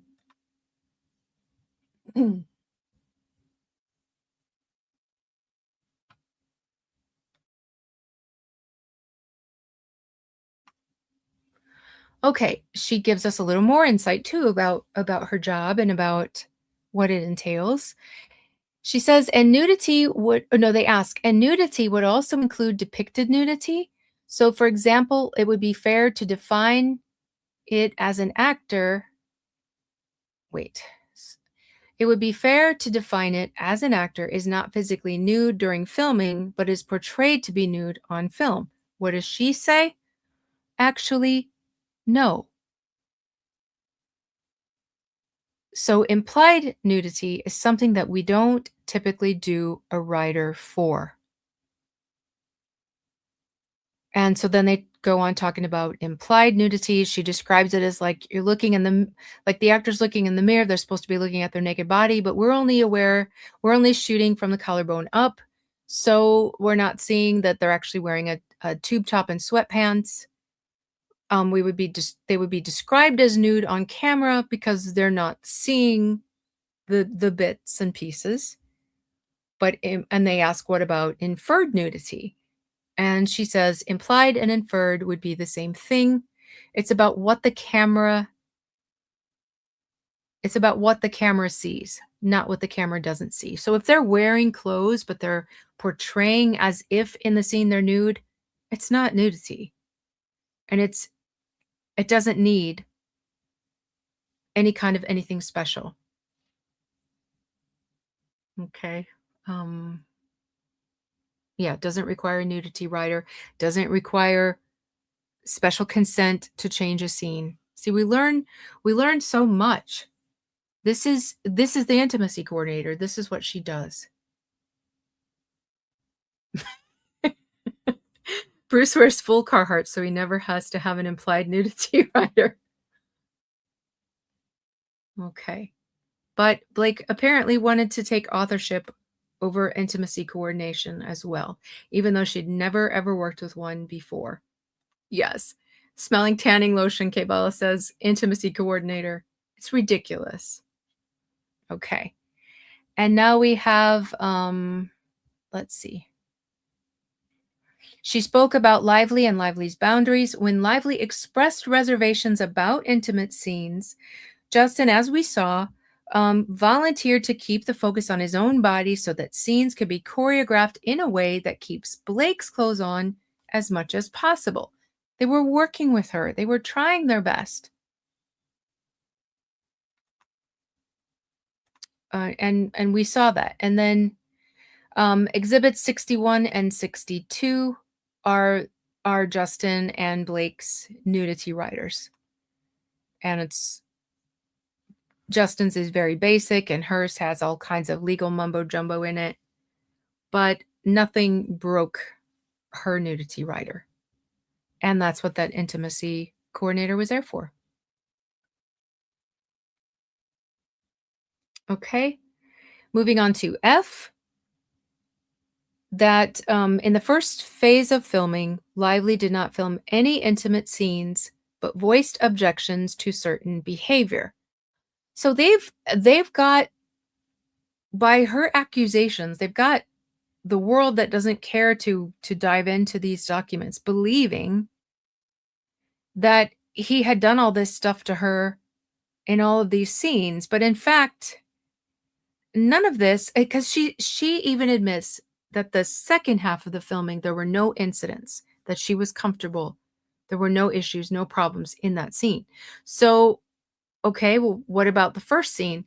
And they're like, there weren't even intimate scenes that were filmed. or even rehearse during that period.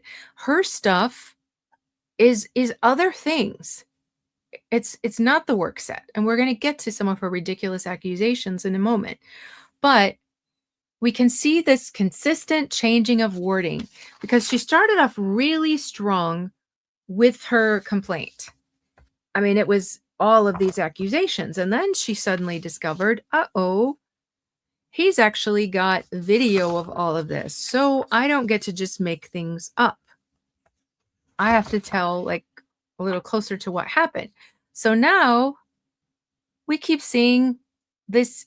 It's now hostile work environment. You can't sue for S harassment and retaliation based on the S harassment and then midstream say it was a hostile work environment. And they've also started saying instead of multiple women were harassed, they're like, well, at least one other woman was uncomfortable. That's not the same thing.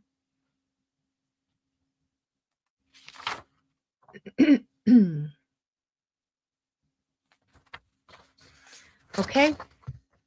But they say lively stated concerns, even if accepted as true.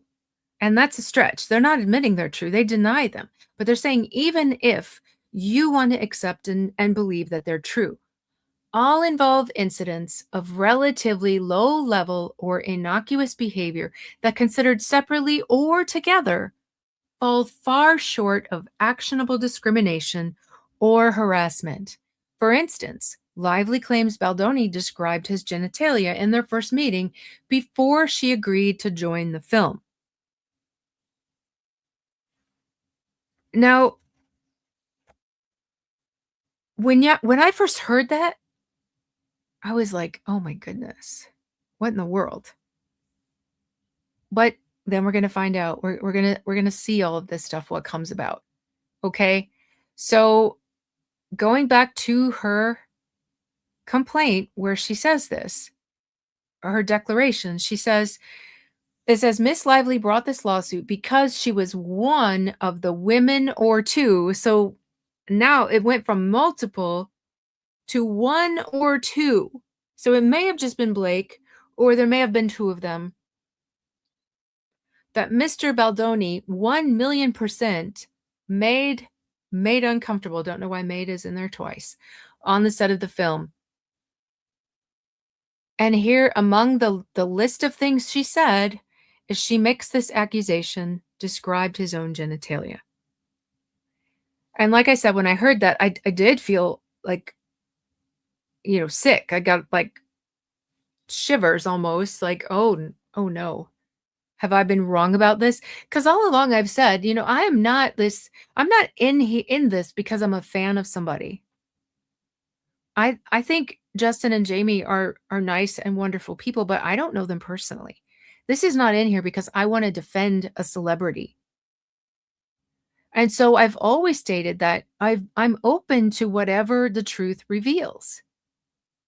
So I thought, uh-oh, have I been wrong? Have I been defending someone who actually did something like this? You see something like this, and if you are an honest person who cares about the truth, you do have an uh-oh moment, an oh no moment. But in the back of my head, I'm like, okay, she has made accusations that turned out to be very, very different than what she portrayed. So I'm like, I'm going to hold on to this and wait until I hear the other side of this because I know she's been very, very over the top with her descriptions, and I know that she's actually lied. Because when I hear someone described their own genitalia, it makes you imagine all sorts of things. But when you bring up a conversation in your home with your guests, and then they respond by telling you their experience, how do you turn around and make the accusation that she just made? Now, if she asked him, would you like a cup of coffee? And he said, I'm circumcised. Yeah, that's inappropriate. Or if she said, "How is being a boy parent different than being a girl parent?" And he said, "I'm cut, baby. No foreskin on me." Okay, we'd have a problem. But that's not what happened. When a person makes these accusations and then they follow through, and then we follow through and we find this out what it actually was, they really do and should lose credibility, because she sat there and said she says she didn't know the sex of her baby. Telling me to stop. Well, when you make an accusation like that, it better not be that you're talking about your unborn child's own genitalia, okay? You brought up the subject. And like I said before, a lot of other countries don't have circumcision as commonly as we do in the States. And his wife is not she's not American. Cassidy, buy me dinner first.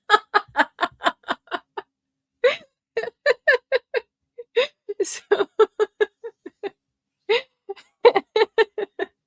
thinking through the laser level applications, I just wanted to make it as ridiculous as her accusation.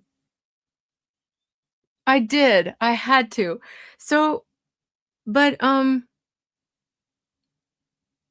when you bring up this topic, because you're talking about your own child's genitalia, and he says, because he has a son, and he says it's a conversation that he and his wife had.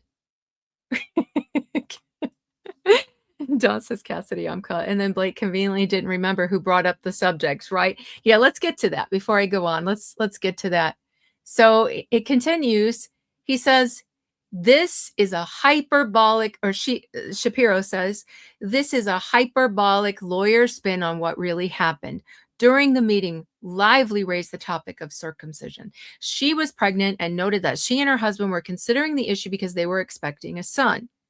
Baldoni responded." That's an important word. He didn't bring it up. He responded by noting that he appreciated the issue, understanding it's an issue. Parents have to discuss this and decide. And it may be a situation where they don't agree, that he and his wife had grappled with. So it was definitely a conversation with the same question for their children because his parents had chosen to circumcise him.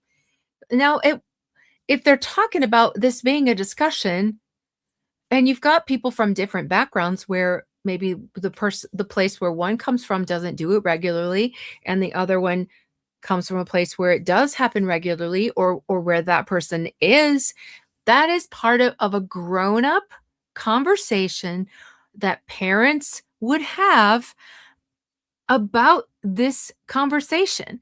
And I know people who are very decent, very moral, who discussed this when they found out they were going to give birth to sons. It's a question that you will be asked in the hospital when you deliver. It is not, and I'm sick of them sexualizing children, and that's what this is, because they're talking about oh, never mind. I'm gonna back out of that because I've already gone. It's already almost 2 hours. So, um, Lori, and Raisin Eyes is intact according to Ryan. Oh wow, I didn't know he said that. So he's talked about it. He's talked about it himself, but we're suing Justin over this. Good grief. Okay, they say such a statement is obviously not justification to bring any claim in court. Lively herself seemed unfazed. She's the one who raised the subject. She did not complain to anyone at the time. And after the meeting, her husband sent Justin an effusive message saying both he and Lively were big fans of his. Okay. Now we get to Blake's deposition. Yeah, Ryan can't have a conversation without speaking of his genitalia, and we're going to get to that one in a moment. This is Blake's deposition. Do you believe that you were personally sexually harassed in connection with the making of the film It Ends With Us. And you can see here when what I talked about a couple of videos ago about just what a brat she was for her deposition. It's so annoying. You brought this lawsuit. Why are you acting like you're being drugged into this against your will? Yes, people do. I've been around when couples talk about vasectomies. People talk about these things and they don't sue each other afterwards for conversations they brought up in their home when you're a guest and you respond to them. Just snooping, I want to answer that. When is oh not that. I'm so bad at this. When is Blake's full deposition going to drop? Probably never. Unless like this gets appealed and it gets put in somehow, but usually they don't in full. Usually it's just like this in excerpts that are needed for certain documents. So we probably will never see it in its entirety, unfortunately. Okay. So she says yes. And they ask by who? And she says Justin and Jamie. They say anyone else. And she says, if you're asking if my gender played a role in the behavior towards me, I would add Steve Sarowitz to that. So she's officially said here, Steve Sarowitz harassed her. And they ask how? And she says, with a straight face, he was the chairman of the studio. I was raising concerns, and instead of addressing concerns, I believe I was dismissed. So, ladies and gentlemen, this is her version of sexual harassment. Okay. Did you ever discuss with Steve the fact that you were sexually harassed? Because she's like, well, he didn't address my concerns. And they're like, well, did you tell him? No. Did Steve Sarowitz ever say anything to you that you felt was inappropriate or made you feel uncomfortable or made you uncomfortable? She goes, to me? No. But you've just made this accusation. And then they asked, did he ever do anything that made you uncomfortable or felt was inappropriate? And she said, I felt him attending the birthing scene was inappropriate. And you know what I can't wait to see? His flight schedule for the day. Because they say he flew in later and he wasn't there for it. And I really and truly hope that they present at some point his flight schedule or his tickets or whatever so that this gets finally proven as a lie. Because he did show up to set that day, but sorry, but he comes in the afternoon, not the morning, is what he says. So I really want to see the documentation on that.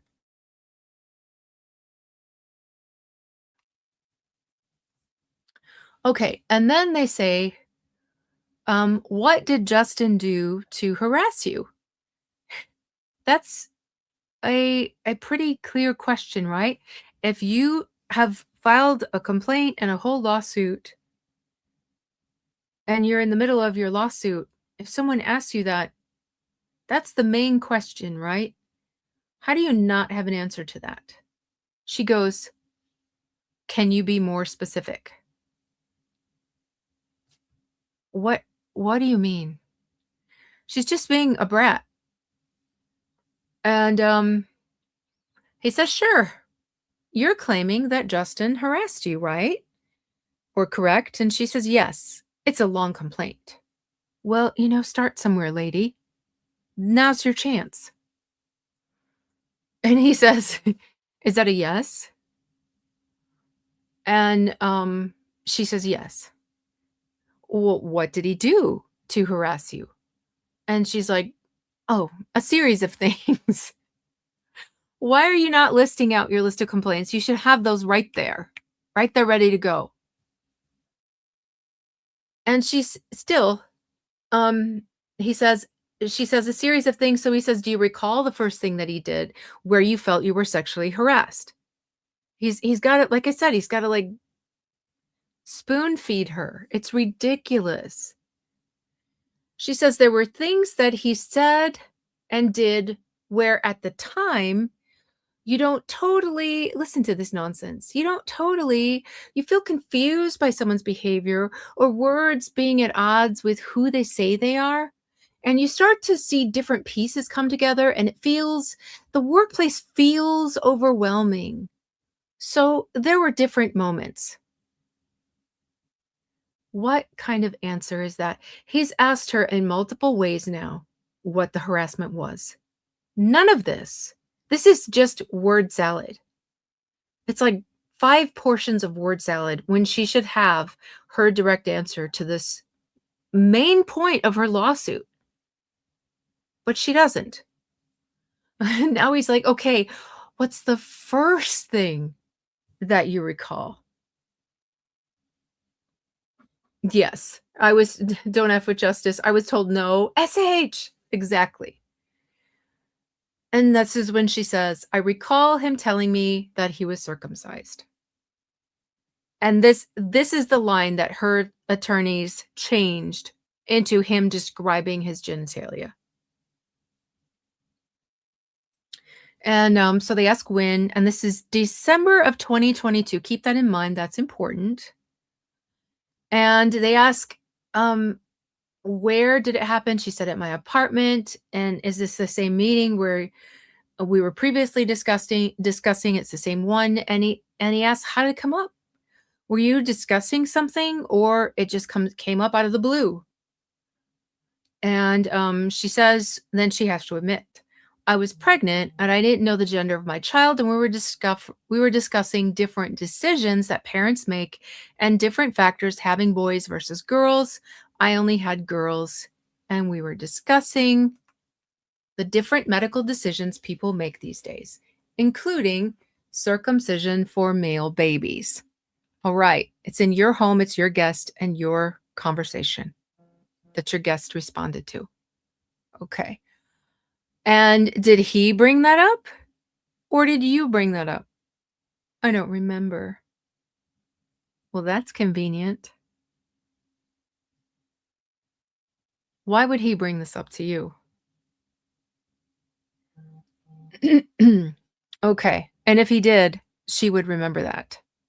She would be sure to remember that. Yes. Yes, exactly. Don't F with justice. She referred to it as a medical decision now.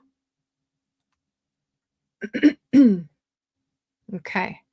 Okay, Bella says, "I was confused by Cassidy singing about milk jugs, so I started a milk jug movement to tease Cassidy. I did not demand her bank account." No, but Blake and Ryan did, and I still can't believe that. Thank you so much, Vicky. Oh, and thank you, Kay Bella, if I forgot to say it. Okay. What did he say about circumcision? He told me the decision that they made for their child, that him and his wife, um, oh, they being him and his wife, and then he offered that he was circumcised. Did he say anything in response to that? You guys, she was in shock. You say you were in shock? You couldn't, and I love the way he treats this as ridiculous as it is. You couldn't speak, or she goes, "I don't know.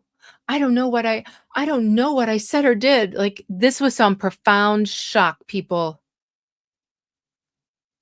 I mean, it gave her amnesia. Did you tell him that you were offended? No. Did you discuss with anyone the fact that you were offended by him saying that? Yes. Look at how they have to ask her everything. Like, wouldn't you say, "Yeah, I told blah, blah, blah." Nope. She just, "Yes." "Who did you discuss that with?" And she says, "My husband, and that's important." Okay. And then,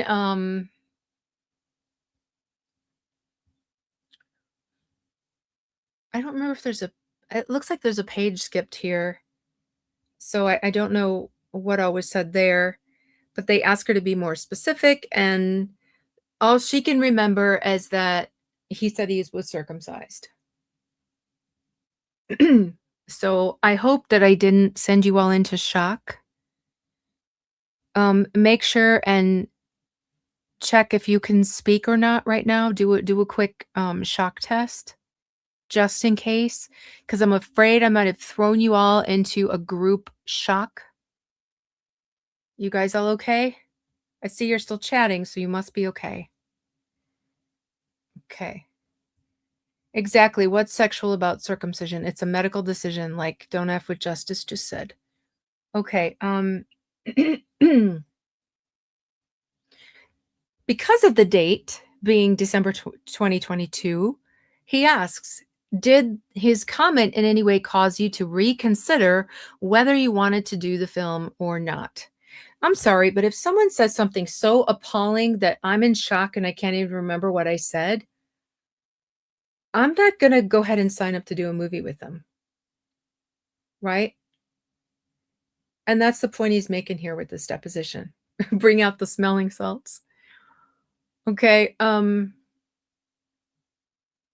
She said, "Well, I found it disturbing." Here comes the word salad in her excuses.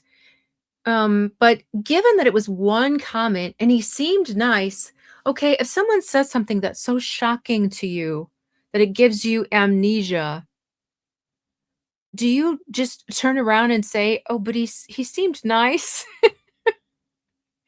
He came over here talking about his junk, but he seemed nice." Tina Marie is on her fainting couch and she shall never recover. Gilda can't speak. She lost her voice. She's so shocked that she could only write and not very well. Okay. Um, and since he seemed so nice, she wrote it off as him taking a benign conversation. So you bring up the topic, but and you describe it as benign, too far, and hoped and assumed it would be an isolated incident. Nice recovery, Blake. Okay, and then they ask, like, "Did you ever tell?" And she never brings it up to him until the this night of the screaming in January, when mysteriously, after being away from him for 5 months, like, having nice, friendly text messages and then being away for 5 months, then you gotta come back and do this. Okay, so back to the motion for summary judgment. It says that such a statement is obviously not justification to bring any claim in court, that she seemed unfazed. Oh, I think I already said that. Okay, let me get to the big fans of his part. Okay, so this comes from, and this was previously released. I think this was in the timeline that was released with Justin's amended complaint way back when. But so they'd all met at the apartment. Ryan was there when the circumcision thing took place. Not only was Ryan there, her sister was there, her family was there, and their gaggle of employees were all there when this conversation took place. So but Justin sent him a nice text about, "Oh, we should be, like couples friends. We'll get together, my wife and you and your wife." And Justin, or Ryan, can't be bothered to respond until a couple of months later when he wants something. Okay, so look at this date. So Blake says that she told her husband about this shocking circumcision talk that gave her amnesia. um So if it was so awful, if I went and told my husband that some guy had said some inappropriate stuff and that I felt uncomfortable, this is the last kind of email that he'll be writing to the guy. Okay, let's look at this. He says, "What a loving and generous message that you wrote 2 months ago and I ignored. We're both looking forward to getting to know you and your family better. We're also big fans over here, since before we met and more so after." I mean, laying it on thick. "You've been a wonderful collaborator with Blake, and that means a great deal. to both of us. Being a stand-up person is everything, and you've been just that since day one. Thank you. All right, come on. Come on. And we're supposed to believe that she was devastated by that and told her husband. Okay, and then he goes on and on about, praising her and about how great she is at writing because he's probably got his pencil out to rewrite the script himself already. But then it moves on to yeah, now we get to the big ask. So he's talking about how important it is to him and to Blake to keep their family together. And he's going to be filming in England and she's going to be filming right there at home. And so he wants the schedule. So she's already had them relocate from Boston to Jersey. She's already had them change the schedule somewhat. Then she asked them to change it again. And now here's Ryan asking for it to change yet again. These entitled people. And now we get to this sicko line. I'm sure you've all heard it because we were shocked way back when we heard it. All of this to say, a line from Taylor Swift's song, by the way, I'd have your line producer's face tattooed to my perineum if he, she, or they can figure out how to start 2 weeks earlier. This man is so disgusting. Like I said earlier, he cannot have a conversation without speaking about his junk, even if he's talking about his children. That was another video that I got prepared and forgot to add and set up here. But he's being interviewed by Jimmy Fallon, and it's when he just had his first child, and Jimmy goes on and on about his daughters. He's about how in love with them he is and stuff, okay? And so he's talking to him about that, like dad to dad, isn't it glorious? Isn't it beautiful, right? And the child is 9 months old, and so she can say mama. And he's saying, "Oh, but she calls me mama too." And then he says, I had talking about his 9-month-old baby girl. He says, this is his response to that, okay? He goes, I had to sit her down and explain to her that penises don't work like that. And she understands, she gets it now. This is how this man talks. And now he's doing it here. Completely understand how big of an ask that is, but the perineum is one of the most nervy parts of the human body to expose to trauma. So listen, you raisin-eyed sicko. Nobody on this earth wants your face on their perineum. Why do you think that's some kind of honor? That's some kind of offer to make it worth their time to do this for you?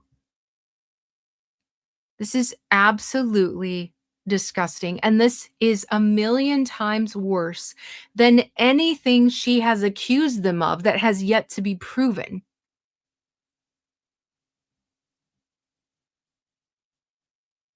This man is disgusting. How in the world is Justin saying that he and his wife had conversations about it because he is, and he probably added that no one in her family is, or it's not a big thing from her culture or from her country. Who knows what else was said that she's left out here? How does that compare? Justin didn't ask him to say this gross stuff, to talk about this part of his body. This is disgusting. And then he says, looking forward to seeing you, and thank you again for all you're doing. I happen to adore you, Justin. Hugs and kisses. Does this sound like this man did something vile to his wife? Not at all. Tina Marie needs a bucket.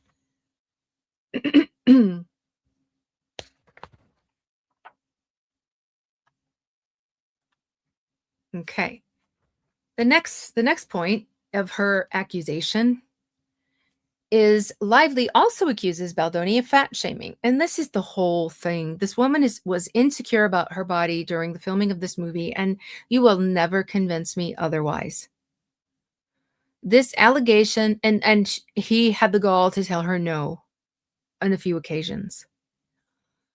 In fact, in her declaration, she mentions it that he refused her the dailies. Well, you know what, lady? You were an actor, you weren't an editor. And he got his director's cut first. You spoiled brat. So, this allegation is based on a single instance in which Baldoni, who had chronic back problems and anticipated a scene in which he would have to lift Lively up, and this always makes me think of Perez, who calls her unliftable Lively. It always makes me laugh.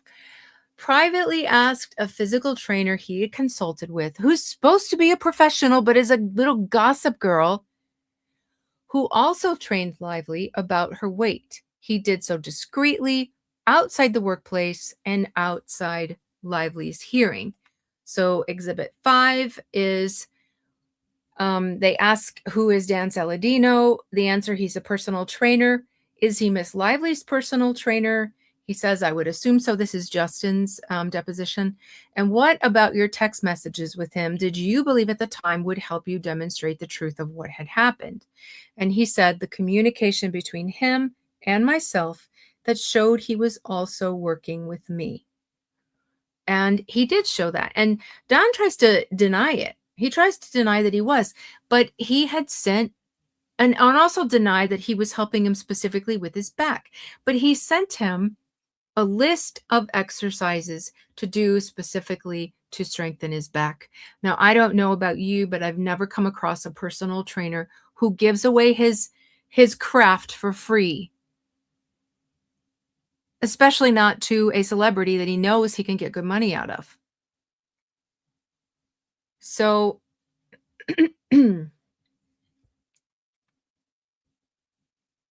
here is okay.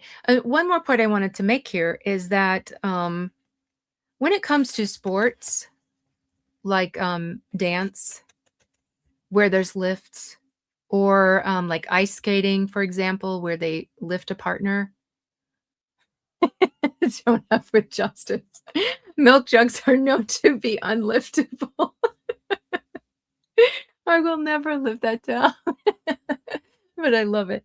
Okay, it is very common that between partners, because one has to lift the other, the weight is openly discussed so that it can be dealt with. And him knowing her weight was important, not just for his own safety with his bad back. He had to practice beforehand to make sure that that was a weight that he could lift. Because if he couldn't, and he tried for the first time lifting Blake, he could have hurt her as well. He could have dropped her. What if it was 20 pounds past the max he could lift? There was nothing gross about this question. And this gossipy goose of a trainer just went running breathlessly to tell Blake, oh, he asked how much you weigh. What a donkey. What an absolute donkey you are, Don. Troublemaking donkey. JT says Saladino was a trainer for Sebastian Stan and other Marvel actors. Yeah. And it was ridiculous. I mean, he's supposed to be a professional. Why was he out there stirring up trouble like a middle school person? How ridiculous are you, Don? Why did you do that?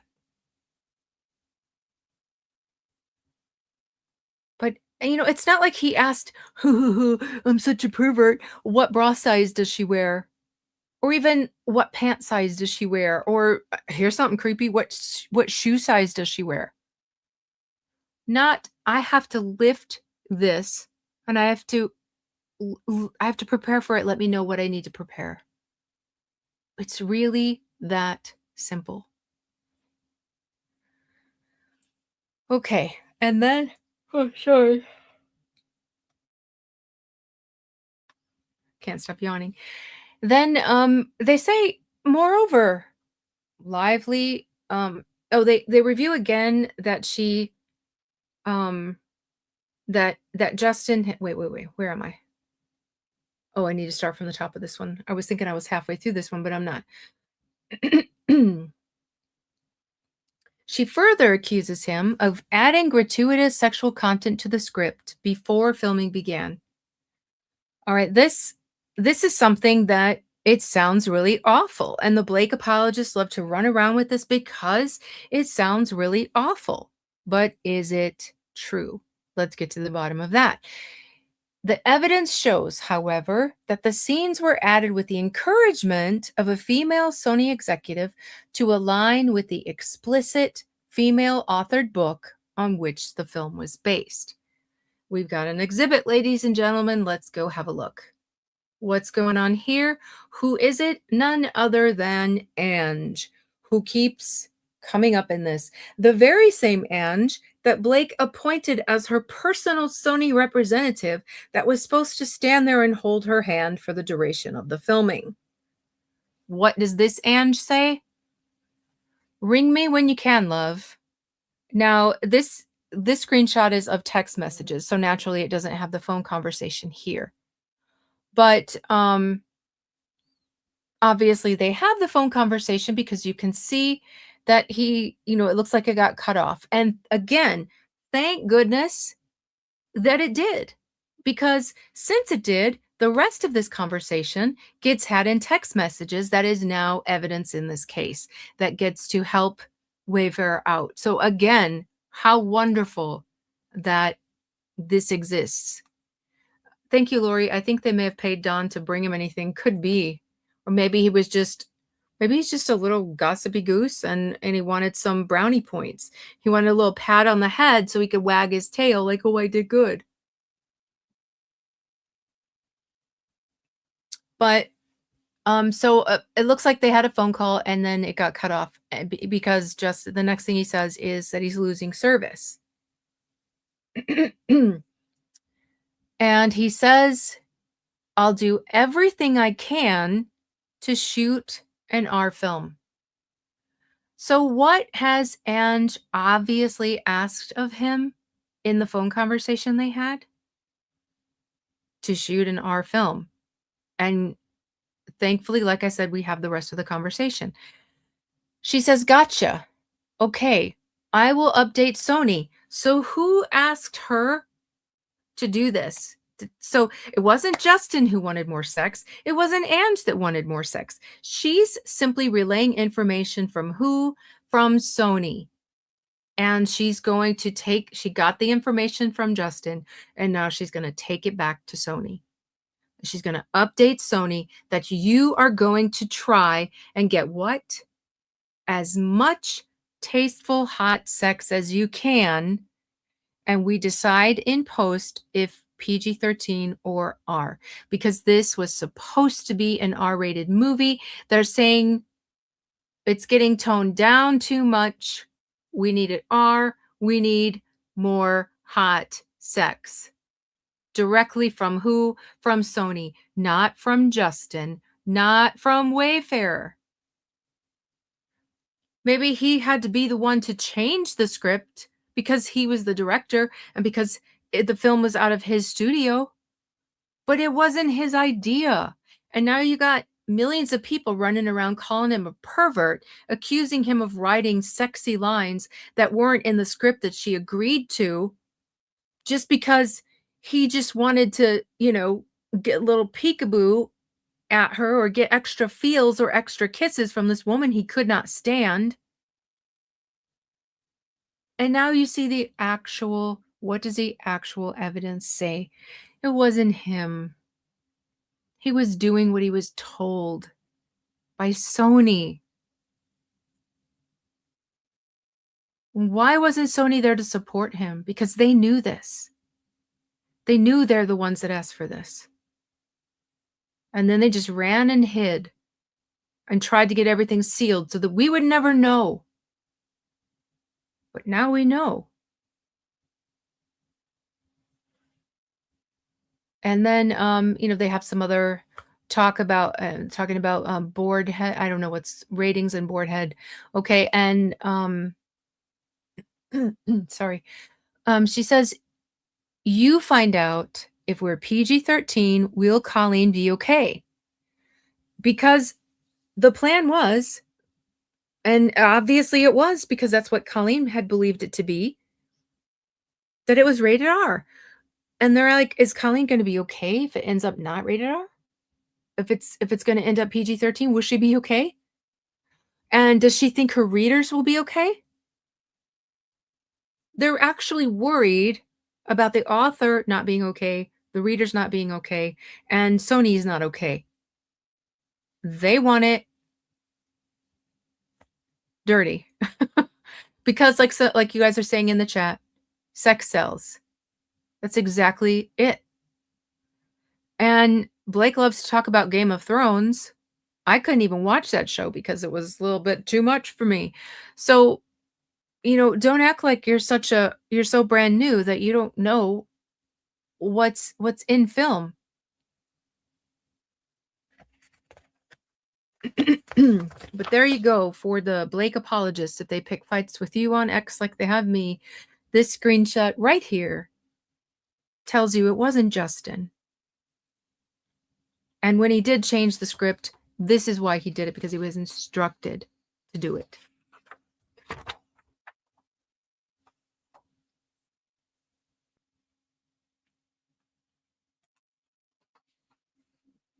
Okay.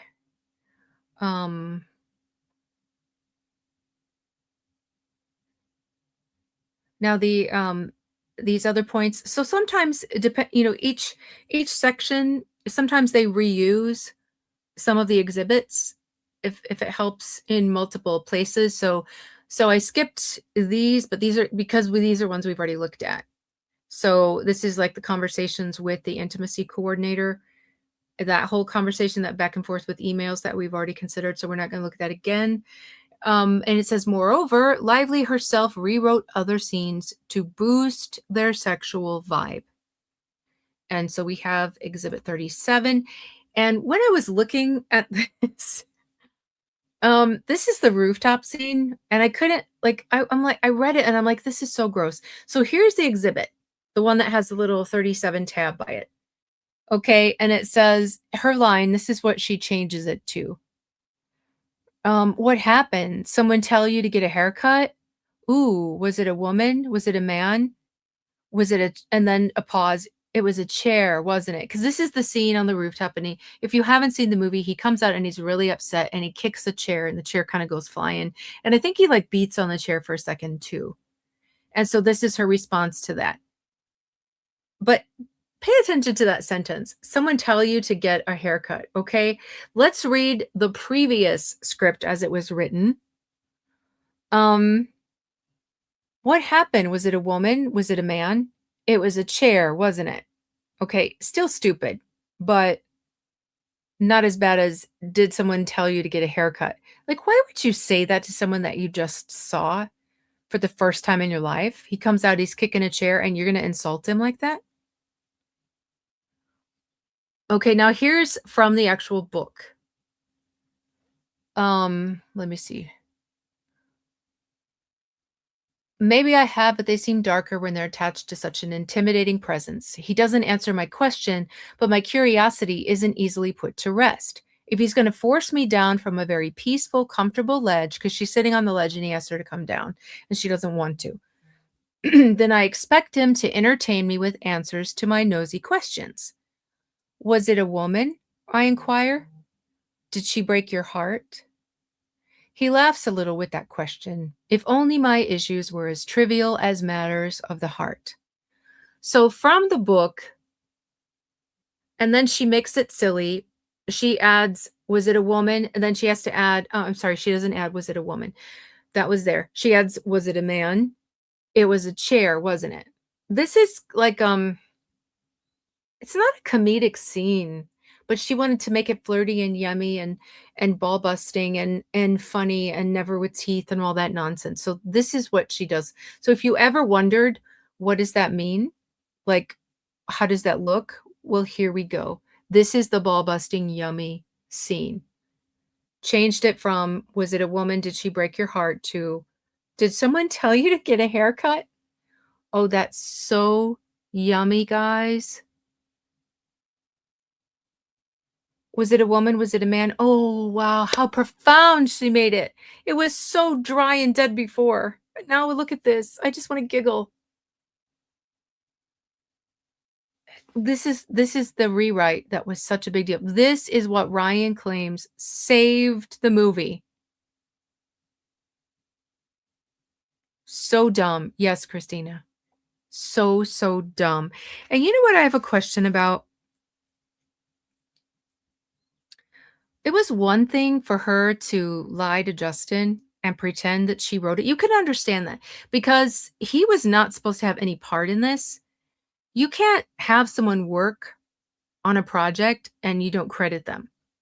So once word got out that he took credit for this write, they had to credit him on IMDb. If you go look on IMDb now, Ryan Reynolds' name is literally attached to this movie with the writing credit because that's the way it's supposed to happen. So it was one thing for her to lie.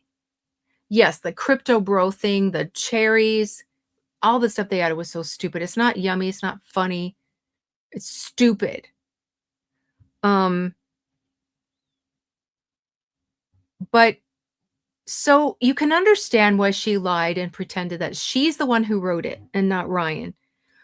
But why did she lie to Taylor?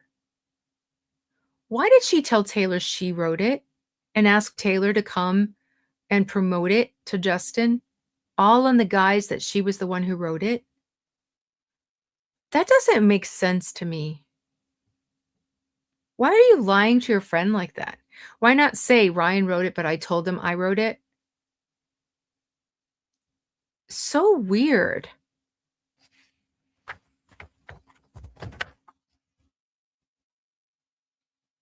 Okay. Sorry, guys, this is going so long. Um, and then here's the one that the very last bit. She rewrote other scenes to boost their sexual vibe. And we see this, and this is the 56.1 statement where she has to either admit or dispute everything. And this was shorter than going through the long clip of the script. This puts it more concise, so I just use this. Now, this is the karaoke scene. And let's see. Lively explains she was trying to solve the conceptual issue that we had with karaoke and that karaoke is not a sexy interaction. Notice she uses the word sexy. In her revised scene, a female character ends up in her male partner's clothing while the male partner is apparently naked. Okay, there's karaoke in the original script, and she adds this. Okay, and then turns around and sues Justin for changing things and making them sexier. Her whole point behind doing it was, "Oh, this isn't sexy enough. I'm gonna make it sexy." But when Justin tried to make it sexy as he was commanded to do by Sony, he gets sued for it. And in the script she wrote too, it says this guy has one gear, sex. And then also in her writing, it says white knuckling their sexual tension. So she wrote it in there that they need this sexual tension. And then Baldoni's character says to Lively's character, I can imagine what it would be like to have you, what I could do for you. Written by Blake.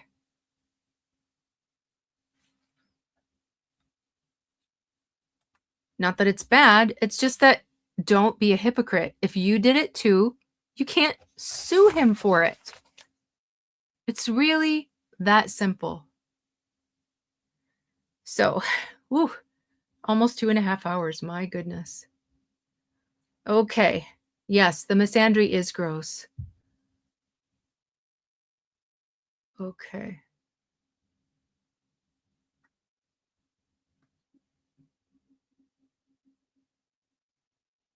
All right, guys. Did anybody have any questions? I'm not going to do very long of a chat since it's already so long, and I think sometimes that scares people away. I know I get told all the time that I need to make mine shorter, and my defense to that is there are enough people who just make short little TikToks, and then there are some of us like myself and Leanne and Bachi that we make long ones. And if you like the short ones, then go to a short one. But I'm not going to change my style. I like the details. I don't want to skim over.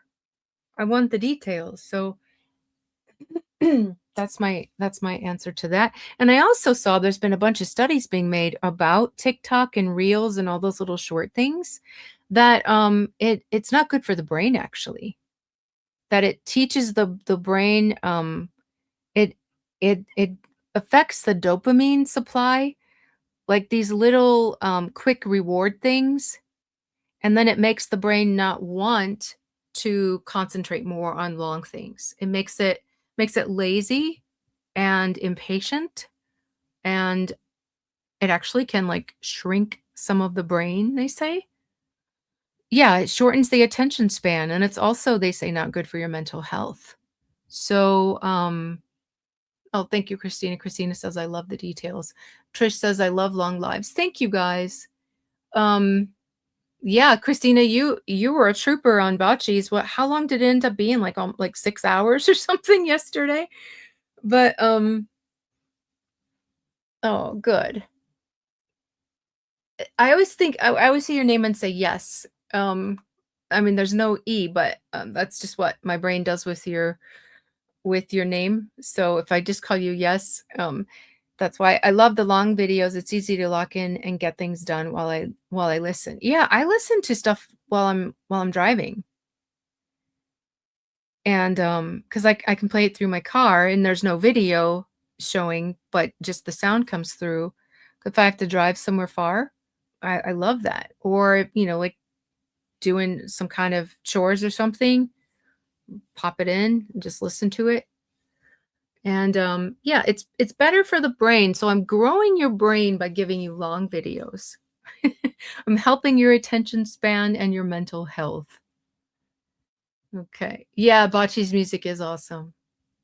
So 5 hours and 59 minutes. It was awesome. Yeah, Mel, you were there. Yeah, I saw I didn't see the beginning. I think it was already almost 2 hours when I joined, but I listened to the rest of it while I was doing other things. But, yeah, while I was getting the screenshots for this one, I was listening to her, and then I would flip back to the chat when I wanted to say something because it was, she's fun, and her chat was fun. It was a lot of the same people. Your brain shrunk. I know because I put you guys in shock. So, I guess you're all gonna have to sue me for the shock that I put you in. Oh, did it? Oh, thank you, Don't F for Justice. It made traffic more bearable. Yeah, it does. It does. Sometimes if you have to drive for a long time, music just doesn't cut it. And so you need something like to keep your mind busy. Dawn says, perfect timing, Cassidy. Patrick Dempsey's Memory of a Killer just started. I can watch now. I was on with Bocce the whole time yesterday and last weekend too. Good night, everyone. Thank you. I want to see that. Thank you for reminding me of that. Oh, good. If you guys didn't know about that, that looks like a really juicy movie. So thank you so very much for spending your Sunday with me. Thank you, Christina and Jane. I didn't see Lena. If I missed her, sorry, and thank you. Thank you again, Lori and Jane for being a member for 16 months. She's one of my longtime Murda members. And thank you, CMBBBY. I don't know how to say it. for becoming a YouTube member. And Bachi put out a good post about that. And I wanted to do the same thing that um, she did, like a full disclosure that the membership with her schedule, she doesn't have a lot of time to do anything extra for members, but she appreciates it because it helps support her being able to do this. And I wanted to say the same thing. I buy a lot of stuff on Pacer, and I'd never wanna ask you guys for that, to cover that or expect you to cover that, but, that's what the members help support.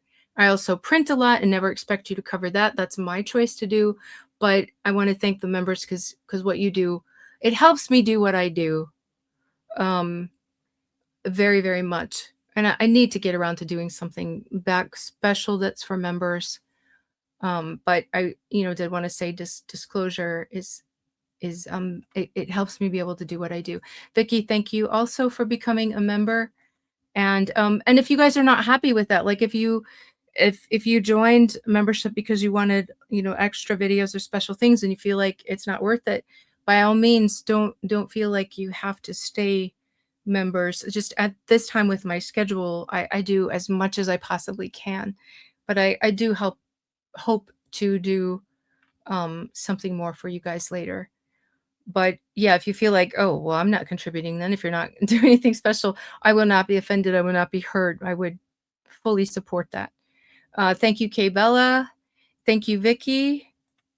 Thank you, JT, Lori again, and Vicky again. You guys are amazing. Thank all of you for spending this time with me on a Sunday when you could be doing lots of other things. You make everything so enjoyable, and thank you. I know I was very emotional yesterday, and you guys were super, super nice. And I didn't mean to come off as like angry or mean or rude. Sometimes the way I say things is a little too direct. Trust me, I was not in a huffy, that's a word Blake described um Justin as getting huffy. Yeah, I was heartbroken. And those of you who've been around long enough to know my personality by now, you know that I get very, very emotional and that I have very strong empathy. Like seeing someone else suffer is very, very difficult for me. You also know that I'm going through a lot of situations with my own health, with my mother's health, and things like that. And I am a very emotional person. And just like seeing the world in the state that it's in, and I'm not choosing, I'm not speaking of a side to you, promoting one side over another, but what I was saying is I have, without my consent, without choosing to click on this, because like sometimes when I'm here working, I'll put Twitter on or Instagram on, and I like to go watch animals do funny things. But a lot of these things, they click from one video to the next and they don't let you choose what the next one's going to be. It's like this autoplay thing, right? So I'm watching sweet things that I like, and if you go see what kind of things I watch, it's a lot of I love animals. I love animals more than humans because I think they're nicer half the time. But that like boosts my dopamine back up, and recenters me. It's just one of the joys that I like to do. And then these videos come up, and there's no warning. There's no like gray cover over it that you can choose whether or not you want to see it. There's no description of what you're about to see. And and because of this, well, one was sent to me by someone, and the rest of them have just come up in my feed. And it's not, you don't expect to see what you're about to see. But in the last several months, I have seen 4 people lose their life. And from the girl on the train to these, there was an assassination, and then there's these 2 other things. And these people are on different sides, different parties. They're not all standing for the same thing. I am not taking a side and saying anything about why they were killed, or I don't want to see, like I put in my post, I don't wanna see a body breathe its last breath. That is a that is a very spiritual, precious, grievous moment.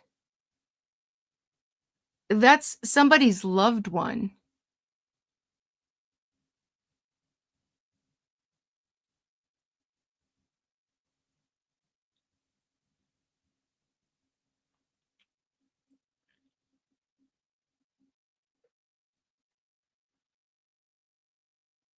Whose voice I'll never hear again.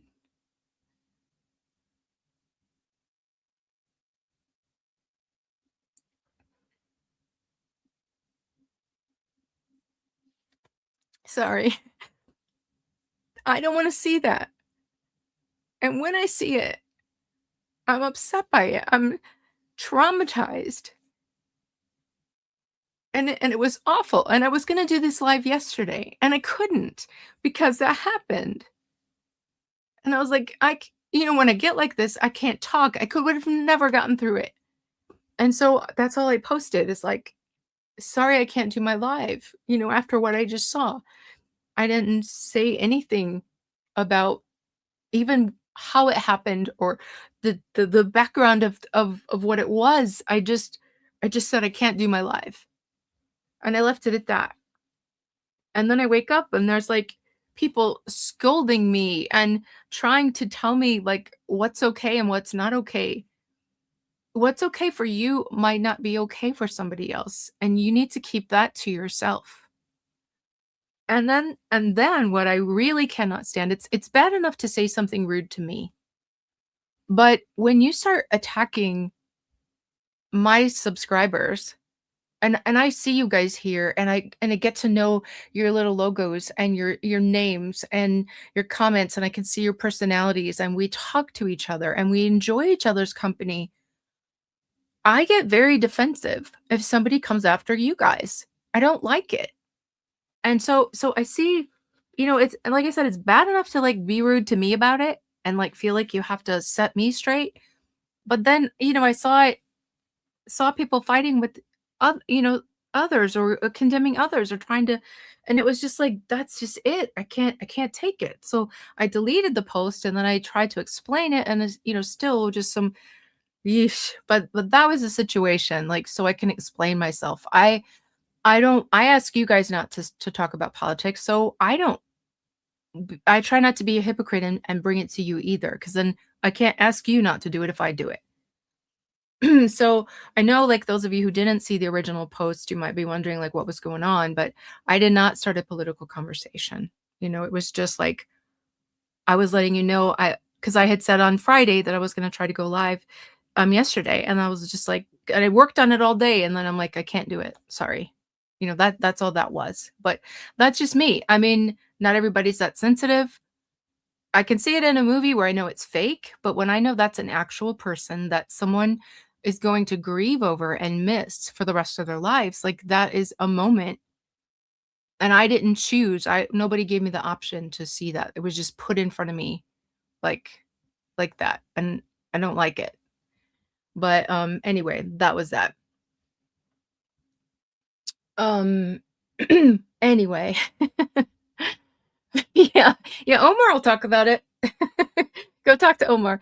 But I wanted to say thank you so much for gifting, a membership. I did How do you do that? Is that something I can do? I don't know how to do that. I'll have to learn that. I'm so bad at this. But anyway, thank you guys so very much, and I will see you again very, very soon for part 3. And, someone had asked about when the decision will be in, and we don't want it to come soon because I can do it. I have 10 free ones a month, and I haven't done it once. That's terrible. Shame on me. Alright, I'm gonna have to figure that out. But, We don't want him to make a decision very soon because that would mean that before oral arguments, he had already made his mind up. Because it takes a long time to write out these orders, and he does, like, historically long orders. His motion to dismiss, was, like, 132 pages. This should be longer than that, um, but so it lets you know it's gonna take a long time. So if it comes out, like, super fast, when he just had the oral arguments a couple of days ago, it would mean that it was probably already mostly written and that he had made up his mind before he even bothered to listen. So, yeah, we don't want it super soon. We want him to think about it and to consider what was discussed in oral arguments and then to sit down and make his decision and write it out and post all of the reasons for his decision. So, just like with when the attorneys make a motion, they support it with a bunch of case law. So the judge is supposed to do that as well, especially something big and important like a dispositive motion. So he has to consider all this evidence like we're doing, and look how long it's taken us to do it.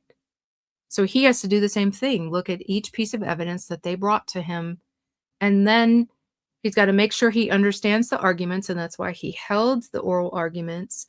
And then once he's got that all clear, then he's got to go through and look for binding authority, persuasive authority, whatever it is out there to help him make a decision for each of these things. And that's a big job. So we want him to take his time, as impatient as we are, to hear about it. Don't be discouraged if he takes his time. It's actually a good thing. So, yeah, I know we want to know. I want to know, but I will also be really mad if it comes out right away because then I'll know he'd already decided before he really heard it out. But it could be this week. That's not too short a time now, because he's had the whole weekend, and one thing we've learned about this judge is that he does work on weekends. He has, filed orders and responded to things several times. Even, like, I remember one time, it was a bright early Sunday morning when it came out, and I was so shocked. So, I can see him, like, really working hard, and there may be the majority of it, he may have already decided. But and so it was just those few things that he had questions about that he still had yet to decide. So he could have. I won't judge him for having it done tomorrow. I think just based on the few questions that he was really stressing, he could have had everything but that already written and decided. So,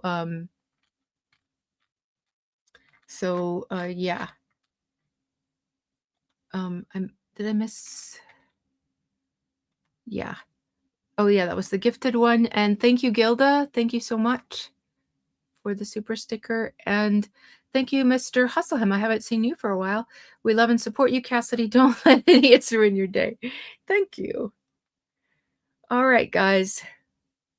Have a wonderful rest of your weekend. There's not much of it left, and have a wonderful Monday tomorrow, and I'll see you very soon.